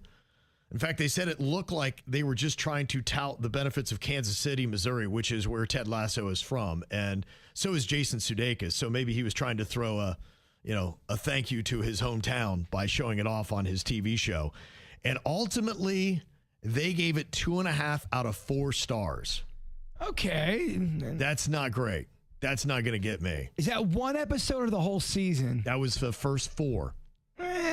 First 4 episodes. They said the second one rebounds a little bit and it gets more into the groove after you kind of get them there. But I don't know. And one comment I got says, Ted Lasso was okay. Made me smile from the feel-good TL warmth. Only laughed a couple of times. It was a slow start, but has potential. Happy ending for episode 1. I'll commit to this season as a huge fan of the previous seasons. That's Jackie from Wellington. And, you know, I'm kind of a little bit there with you. I want to support it just because I liked what they did before, but there is part of me that just says, you know what, if it's not good and it's not to the same level as what Ted Lasso seasons 1 through 3 were, why would I go back and why would I ruin how I've written the whole narrative myself and have it change? Because I read the synopsis of how they get him back, and I don't know that I love it. So I'm not sure I'm all in. It's going to take a little while. So if you are watching Ted Lasso, let me know. I need some positive reviews before I decide I'm going to watch it. And I think I'm going to probably not get into it this weekend. I'm going to wait. So just my thoughts. Because there's so many other things that are coming out, including today on Netflix, a new season of My Life with the Walter Boys drops, season 3. Okay, I don't even know what that is. It is a show. If you ever have a show that you should not be into it, but you can't help yourself. All the time. My daughter was watching it one time. She was over, and this thing was on, and I was doing work, and I caught myself. I'm like, what am I doing? I was just sitting there watching the show. I got sucked in. It's like a teen drama. They're all like in high school, and, you know, there's obviously, you know, love triangles and all this kind of stuff that is going on with it. My wife was watching. I got sucked into it. Like, I put it on and started watching it myself. I'm like, this is not my kind of show. I remember that happened to me. MTV used to run these marathons of, you know, whatever show they were promoting. And there was this show, I think it was called Sorority Life. It was about the sorority and the drama that went on. And they had a marathon for a weekend. And I'm not even kidding you, I think I watched every episode. I felt real depressed after. Yeah. But I got so sucked into this terrible sorority reality show, which wasn't very real anyway. It happens. But that's what MTV used to get me all the time. Yeah. They got me with Laguna Beach. They do. They got me with the other one, The Hills. Yeah. I'm going, what is this stupid crap? Then I'm going, so Elsie's dating J-Wall? What's going on here? Yeah, I'm very guilty of that. It can. It'll happen, man. A show will jump up and get you, even ones you don't expect. I should know if I'm talking crap about something that I'm watching in the beginning, I should know within 30 minutes I'm going to get into it. Get ready. Here it comes. Here it comes. What's on your mind today, Bird? Well, I was asking you earlier about what you thought. Will time travel ever be possible? I was talking to a KVJ Nationer who's big into the tech world, big into science, and very, very smart. And this KVJ Nationer believes that we're going to have the capability. It may take a while, but within 30 years, we'll be able to record our dreams. Would you love that? Would you think that's the coolest thing ever, or would that horrify you? If you had a nightmare, would you go back and want to watch that? I know I would. Not a nightmare. No. Oh, I would. I'd like to analyze it, see where it went wrong, especially if it's a reoccurring nightmare, which I have. I have reoccurring nightmares all the time, and it kind of... It's like a Netflix series. It will kind of lead off where it left off. Yeah, I seem to remember the bad stuff. A lot of times I'll have goofy, weird little dreams, and some of those are just nice and benign. It'd be interesting to see. Yeah, I would watch, but I would want it where I'm viewing it. It's not like someone's showing it to me and they also get to see it. I would want a way where I would be the only one to see it, and then I could choose to delete it immediately forever and it not show up. But I don't know if that's even possible today. Well, they're saying that with AI and learning more about the brain and just the advancement in technology, that it's something that they're at least considering it to be possible. And I'm hearing, too, that time travel is something that's a possibility. Yes, it's not possible right in this second, but they said a lot of stuff wouldn't be possible 50 years ago, and they're starting to see it. Yeah, we might get there. Well, a lot of people believe that whatever those little ships are that we're seeing, the UAPs, that's some form of time travel. So it seems like it's possible, but it's just how long does it take to get that technology and knowledge? You have a chance to go back into the future, or back into the past, I should say. Okay, yeah. Do you go? What am I looking at? Where exactly am I going, and what are the situations, and what is the danger level? Anywhere you want. You've got 20 minutes, and yes, you can mess with the time. Continue, Marty. You can if you get into a situation where you mess with the course of history, it does change history. Yeah, you'd have to be in the background. Oh, there are a lot of things that I would love to observe. You know, it would be interesting to see. And there have been those kind of moments. They've, seen some photos where like, what is this? In fact, there was a kid that was at the Gettysburg Address with Abraham Lincoln, and he was wearing a certain kind of boot, and they said that boot wouldn't have created that. And so they wonder about that, thinking that maybe you, in some photos, have seen time travelers that have, been wearing something or bringing something. And that's happened also with a smartphone. Supposedly somebody said there was somebody with a smartphone in a photo from like the 1920s or something. It's been debunked, that smart photo. That one has, yeah. But yes. there are the other ones. I'm not sure the one with the Gettysburg Address on that. I think that is questionable as well. But some people believe that that's happened. But let's say you had a chance to stop something that was horrific for humanity back in the day. You stopped Wilkes Booth from shooting Lincoln, or the bomb doesn't drop. Do you go back and stop that? And by you stopping that, does that create a whole nother set of problems for the world? Sure. Or does it make it better? Who knows? Yeah, that's the big debate. You don't know. There are a couple things I would probably take. If I could somehow stop it, I would take the chance to just say, okay, let's see what that does. Because if you're going with the John Wilkes Booth, I think that took America down a bad path for over 100 years when it came to race relations in America. So if you stop that bullet and you take a chance on that. You take out Booth. Now, do I have to stop it with my own body, or do I just have to knock him over? You end up dying, but guess what? Yeah. You are now in history books. A man named Kevin Ralston saved President Lincoln's life from a man named John Wilkes Booth, and you are now in the history books. So then I'm never coming back to the future, and my family be like, hey, where'd he go? That's why they say you can't mess with the past. Okay. Yeah, maybe I'll take a chance with it. Man, it's always nice when Virginia's not here. We can go down these roads. She would already be hating on it. Yeah. Well, I have a feeling that she may not. I don't know. I know the sessions have already begun, but whether or not Virginia is in those sessions, who knows? In fact, I don't know if Denny's has his photo yet, but somebody just sent this. This was Virginia last night. She's on some kind of, those, when you, at the store, they used to have those horses. You put like a quarter in them and they would, ride, kind of like what you would see on a carousel. Yeah. Virginia's sitting on one of those with her dress. She got her, hey, big face on.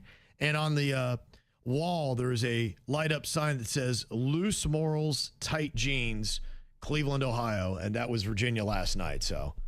Okay, Denny's has got that. Yeah, he's got that on KVJ TV. So it looks like Virginia is having quite the time. She knows how to find a lens. She does. Even in Cleveland, Ohio, she's going to find a rager. So her and her friend are apparently tearing it all up. Yeah, I think it's more pleasure than work. Yeah, well, we'll see. We should give her maybe I'll keep an eye on what they're going to be talking about at this convention. I'll give her a bit of a quiz when she comes back and be like, so what did you learn? I you were at the morning show boot camp. I want that quiz. Yeah, let's see how she does with that. Well, Jbird had kind of a weird day yesterday. He was just driving along and a cop got behind him, and you thought you were going to get pulled over, and then the cop goes, and then just goes zipping around you, and nothing happened, huh? This has happened to me before, where they'll put their lights on, they get behind you. So it actually, the light was on behind you. The lights were absolutely on. That's why I pulled over. It looked like they were stopping for a second, then all of a sudden, they make a quick turn and then speed away. And that's happened to me a few times. My question is, did they think I was doing something shady? Because I was following the law. At least I thought I was. Yeah. Did they get another call that was important? Like, we're going to pull over this Jeep. Never mind. We just got a murder one call. Let's go. I don't think you would know necessarily what it is, and who knows if they were either messing with you or if they had something legitimate. Well, not everyone knows what I drive. So back in the day, I had my Bigfoot stickers on my truck. Yeah. So it was easy for people to mess with me and know where I was or who I was. Mm-hmm. With my Jeep, I mean, my Jeep's a dime a dozen. Everyone's got this kind of Jeep. It's it's a crappy Jeep. Yeah. I mean, it's you're not going to get the answer, I think, unless you talk to the exact cop himself. Well, I was just wondering if police, I love a segment, Ask a Police Officer. I've got so many questions. Yeah. Do they do that to intimidate somebody because they think are they sending a message to that car, or did they make a mistake and they hit the button? Yeah. I want to know why they do that. If you've ever gotten behind a car, turned on your lights, and then zip around the car. What's the purpose of doing that? Because it's happened to me twice now. Yeah, and maybe they weren't even focused on you at all. Maybe they were getting the call, they flipped on their lights, they got more information, and that's when they took off. So they knew that, okay, they heard a call they're going to have to go on, but they're listening more to the details, so the lights are on. They're not even looking at you at all. Yeah. And you're thinking they're completely focused on you, and they don't even notice you at all. And they're like, the lights are on, okay, I know where I'm going, and then they pull away quick. See, that's why you're our legal eagle. That makes sense to me. Yeah, that could be it. I mean, you just never know. Could have gotten a call. Maybe they weren't even focused. Yeah, so I think the big question is, were they focused on you or not? It's, and that would then take you. If they were focused on you, then it'd be like, okay, why? Were you messing with me, one, or is there an infraction? Maybe is your license expired, anything like that on the back of your car? I got all my papers. In fact, if you want to race me, I'll race you for pink slips. I'll do it. I don't care. And who knows? Did you roll through a stop or anything like that? I'm an old man driver these days. I kind of I follow the laws. Maybe you're going too slow. Maybe that's your problem. Maybe you're going under the speed limit. Now that is, because they do have a minimum limit. That's possible. That could have been you. Well, we have this one woman in her neighborhood. It's almost like she's got this internal speedometer in her brain. If she thinks you're speeding, she'll sprint out of the house and start yelling at your car. She's like, slow down, kids live here. Yeah. And she goes nuts. Yeah, it's wild. You never know when it comes to enforcement. There are a lot of people that think that they're cops and they try to enforce things. You were talking about your buddy that was filming something at a restaurant. He was at the table outside and somebody demanded that he delete the video that he was recording, and he wasn't even recording them. Well, he was outside of a restaurant in the patio area, and the way the sky was, it was beautiful. So he was filming the backdrop of the sky, but there was a table in front of him, and this woman got all offended and said, "Are you filming me? Stop filming me. I don't want to be filmed." And he goes, "Lady, I'm not filming you. I'm filming that backdrop because it's beautiful." She goes, "No, you're not. You're filming me." She got real contentious about it. She goes, "I want you to delete that video right now. You do not have my consent to film me." He goes, he even showed her. He goes, "This is what I was filming. I'm filming this nice backdrop because I don't care. I want it deleted." Yeah. And the manager got involved, and guess who got kicked out of the restaurant? Had to be them that were doing that because they're completely out of line. You can't do that. The woman had a guy friend who tried to be, the tough guy to defend her. Coming to her rescue. And the guy I know said, "I'm not deleting this. I did nothing wrong. I have every right to film this." And the owner of the restaurant said, "You two are causing a scene. Yeah. He has a right to film. Get out of the restaurant." He did the right thing. He did the right thing. You're absolutely right. Yeah, that's crazy. Yeah, so it is odd. People want to be their own cops out there, and they don't even know the law, which is what's ridiculous. Keep in mind, if someone's filming you in public, I know you don't like it, just walk away. Don't go up to them and say, "I don't want to be filmed." That's what they want, because they're allowed to keep that and upload that. Just walk away. Right. Don't give them any fodder. Yeah. If you don't want way. that.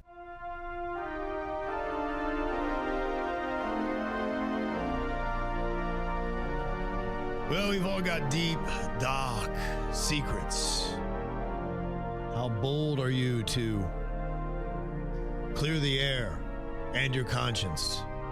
You can do that right now by texting them into us, 877-979-WRMF, 877-979-9763. This person said, "I sometimes lick my cat's head to imitate a mother cat grooming him, and he purrs his little heart out." I would think that would collect a lot of hair on your tongue, and that would be pretty nasty. But I know Denny's has shown us that there is a prosthetic tongue that you can get and put over your own tongue. It's like a rubber tongue that has like cat-like bristles on it, and you can lick your cat.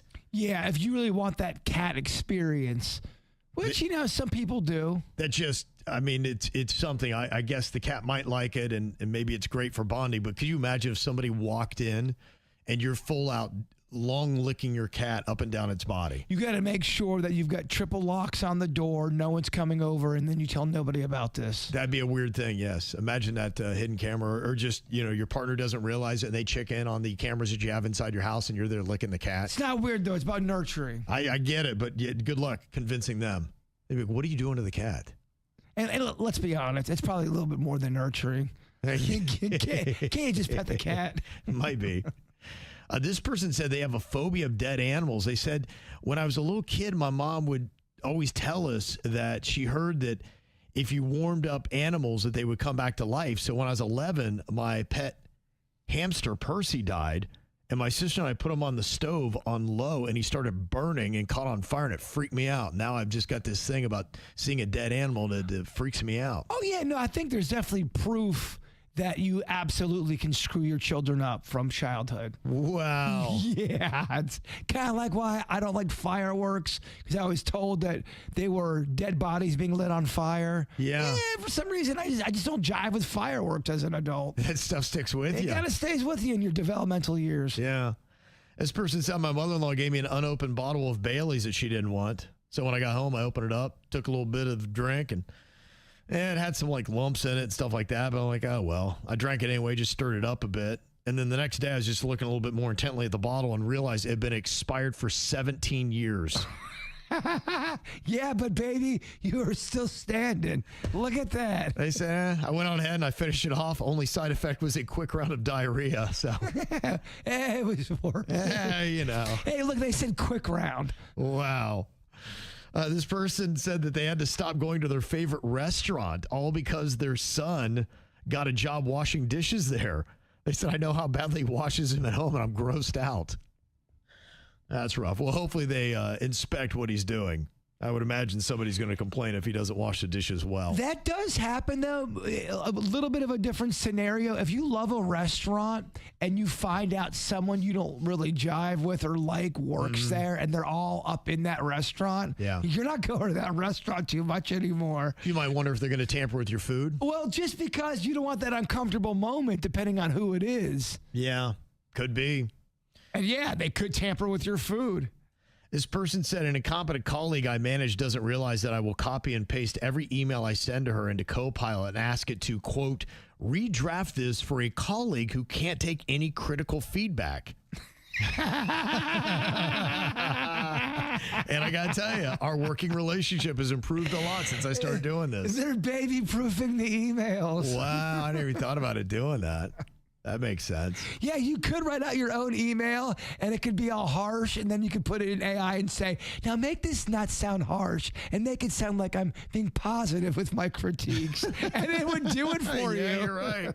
Yeah, I never thought about that, writing it in the language of a difficult person that they need to get to be able to take it. This person said, I haven't seen my next-door neighbor and his wife for a while, so when we finally had a chat, I asked about her. Turns out she's been dead for 11 years. Oh, my gosh. Oy. It was at this moment I realized what a terrible neighbor I really am. 11 years. Dang. Yeah, I guess, I do have some neighbors that I've met before. I don't really see them too often, and we do go sometimes years between talking. I don't know. I mean, I know some neighbors because they're KVJ Nationers, but there's some people that are not KVJ Nationers. I don't know them at all. Right. And, I'm not sure how to break the ice now. I've been there for 4.5 years. Right. But, hey, I know we've seen each other for 4.5 years. It is weird. Yeah. What do you say at this point? Nice. Welcome to the neighborhood 4.5 years ago. Yeah. It is bizarre. I just try to give the nod or the wave. Right. I do that too. I got to tell you, there are these neighbors across the street. They stop waving back. I'm like, did I do something? I don't know what's going on. I've had that happen too, where I waved at a neighbor and I could have swore they gave me I saw him wave, but I acted like I didn't see and did the turn. Like, they just kind of stare right at me, and I'm like, hey, I'm waving, and I'm getting nothing back. I'm like, I thought the same thing. I go, did I do something? I know. Are they mad that I left my trash can out too long? They did not see me? Yeah. I mean, like, what is it? Either I did something that I made them upset, or like I'm Bruce Willis in The Sixth Sense. I'm like, am I really dead and I'm a ghost and they can't see me? Like, because I'm clearly waving and they're only across the street. I have had neighbor paranoia myself where I go, what did I do? I don't know where it is. Yeah, I want to know. When they moved in, we had a lovely conversation. I thought it was good. But that honestly is probably 2 to 3 years ago. We haven't really talked since. I've gone through it. Yeah. Okay. So maybe that can't happen. And this person confessing, they said, I used to sneak out of my house to go to parties. Now I sneak out of parties to go to my house. Exactly. Yeah, I know. I know what that's all about. I think it's going to be a major game changer for the area. When Fort Pierce finally gets that Buc-ee's, it is going to change the game, and it's going to provide a lot of really good jobs. Just a couple of weeks ago, Buc-ee's went viral. And we talked about this many times, though, but it was somebody that just simply took a photo of the employee pay sign that they have. And there are a couple things that stand out here, like store managers at a Buc-ee's, the big old truck stop that they got all throughout the Southeast. You can make up to $275,000 a year, and that's without a college degree. They had a bunch of jobs listed that were not as high as that, but they had really nice salaries. I was pretty shocked. Cashiers, warehouse workers, grocery stockers start at $20 an hour. Food service managers can earn $150,000 to $200,000, and general managers can make $200,000 to $275,000. And so people are like going, gosh, that's pretty impressive. And look, you know, with so many people having college debt until their 50s or 60s or longer, like going, that may not be a bad career path to get. So we'll see. I mean, I think it really could change the game. They're expected to open up that Buc-ee's in Fort Pierce in St. Lucie County in 2028. So we got a couple years before it gets here, but this is almost a warning too, that when Buc-ee's comes into town, you got to kind of watch yourself, because in Beaver Creek, Ohio, if you don't know, the Buc-ee's mascot is a beaver. And it makes sense that, yeah, in Beaver Creek, Ohio, you might also want to celebrate the beaver, and they have with Beaver's Mini Mart. And now Buc-ee's, they apparently don't play with anybody that has any kind of mascot that even looks remotely close to a beaver or sounds like Buc-ee's. In this Beaver's Mini Mart, they felt was a trademark infringement, and they filed a federal lawsuit against this small little mini mart in Beaver Creek, Ohio, claiming that their cartoon beaver logo, red color scheme, and branding is way too similar to Buc-ee's iconic beaver mascot, and they said, you gots to change. Now, the owner of the mini mart says he's shocked by the lawsuit, noting that his store has operated for more than a decade, long before Buc-ee's expanded into Ohio. And he said, look, this beaver represents the city's identity. We're in Beaver Creek. I don't stand with Buc-ee's on this decision. I think it's stupid. Let the little man do his thing. It's not even the name Buc-ee. It's just a beaver. Yes. No, this is wrong. They're very sensitive to this, and apparently this isn't the first lawsuit. In fact, it's happened so frequently that on Last Week Tonight on HBO with comedian John Oliver, they did a skit where they were challenging Buc-ee's to come after them, because they say what Buc-ee's does, they go after the little guy, like the Beaver's Mini Mart in Beaver Creek, Ohio. And these people will change because they're like, I don't have the money to even fight this in court. Yeah. So John Oliver's like, okay, you know what? Bring it. Buc-ee should be careful here, because as one legal expert has said, the more you do this, the more you might run into somebody who has the means or the will to fight with you about it. That is where we come in, because it turns out we very much have the will to get into a fight with Buc-ee's. We also happen to already have a rodent mascot on hand, one Mr. Nutterbutter, who's helpfully no stranger to frivolous lawsuits. I'm so happy to announce that you can now buy this image on a variety of products, from tumblers to hats to shirts to onesies to mugs to pajamas to umbrellas to stickers to socks to, of course, underwear. You can buy any or all of these items for a limited time at buck-off.com. Fuck off. So we'll see. They just opened that Buc-ee's in Ohio, already going after the Beaver's Mini Mart. So just know, If there's anything that you might be doing thinking you're going to play off of Buc-ee's, don't even try, because they will sue. And they insist that this mini mart stop using the logo, destroy all merchandise bearing the design, and pay damages and profits. This is a small mini mart. They're like, we don't have that kind of money, dude. You're going to like bankrupt us. That's a bad look, Buc-ee's. Welcome to town. So just know, Buc-ee's don't play. We do have more KVJ going to be coming up. It's on the after the show that you can watch live on YouTube, Facebook, Instagram, and Twitch. And you can get anytime you want on demand as well. That's how we do the KVJ show. It's on YouTube and Spotify. In fact, if you go to either one of those platforms, if you want to check out every single day's KVJ show with video, without music and commercials, that's posted up there every single day. And more people are starting to discover the edited versions of the KVJ show. It is the ultimate way to watch this program. Yeah, I think you're doing a great job with the thumbnails. They make me laugh. Oh, they're fun, yeah. I saw somebody complain about them. I think the person complaining's off. I think they're funny, man. Yeah. I like naming. I like the names of them. It's I like the picture. I think it's funny. It's kind of fun every single day. So go and check it out and leave the comments. We do appreciate it when you do. Make sure you subscribe, too, on whatever your favorite platform is. And if we're not on your platform that you love, let us know about it, because we'll get KVJ there for you. All right, Jbird is going to wrap us up with his thought for the day. What you got, Bird? Even the longest night eventually loses every argument it has with the sunrise. It's true, yeah. Love it. The KVJ Show on 97.9 WRMF.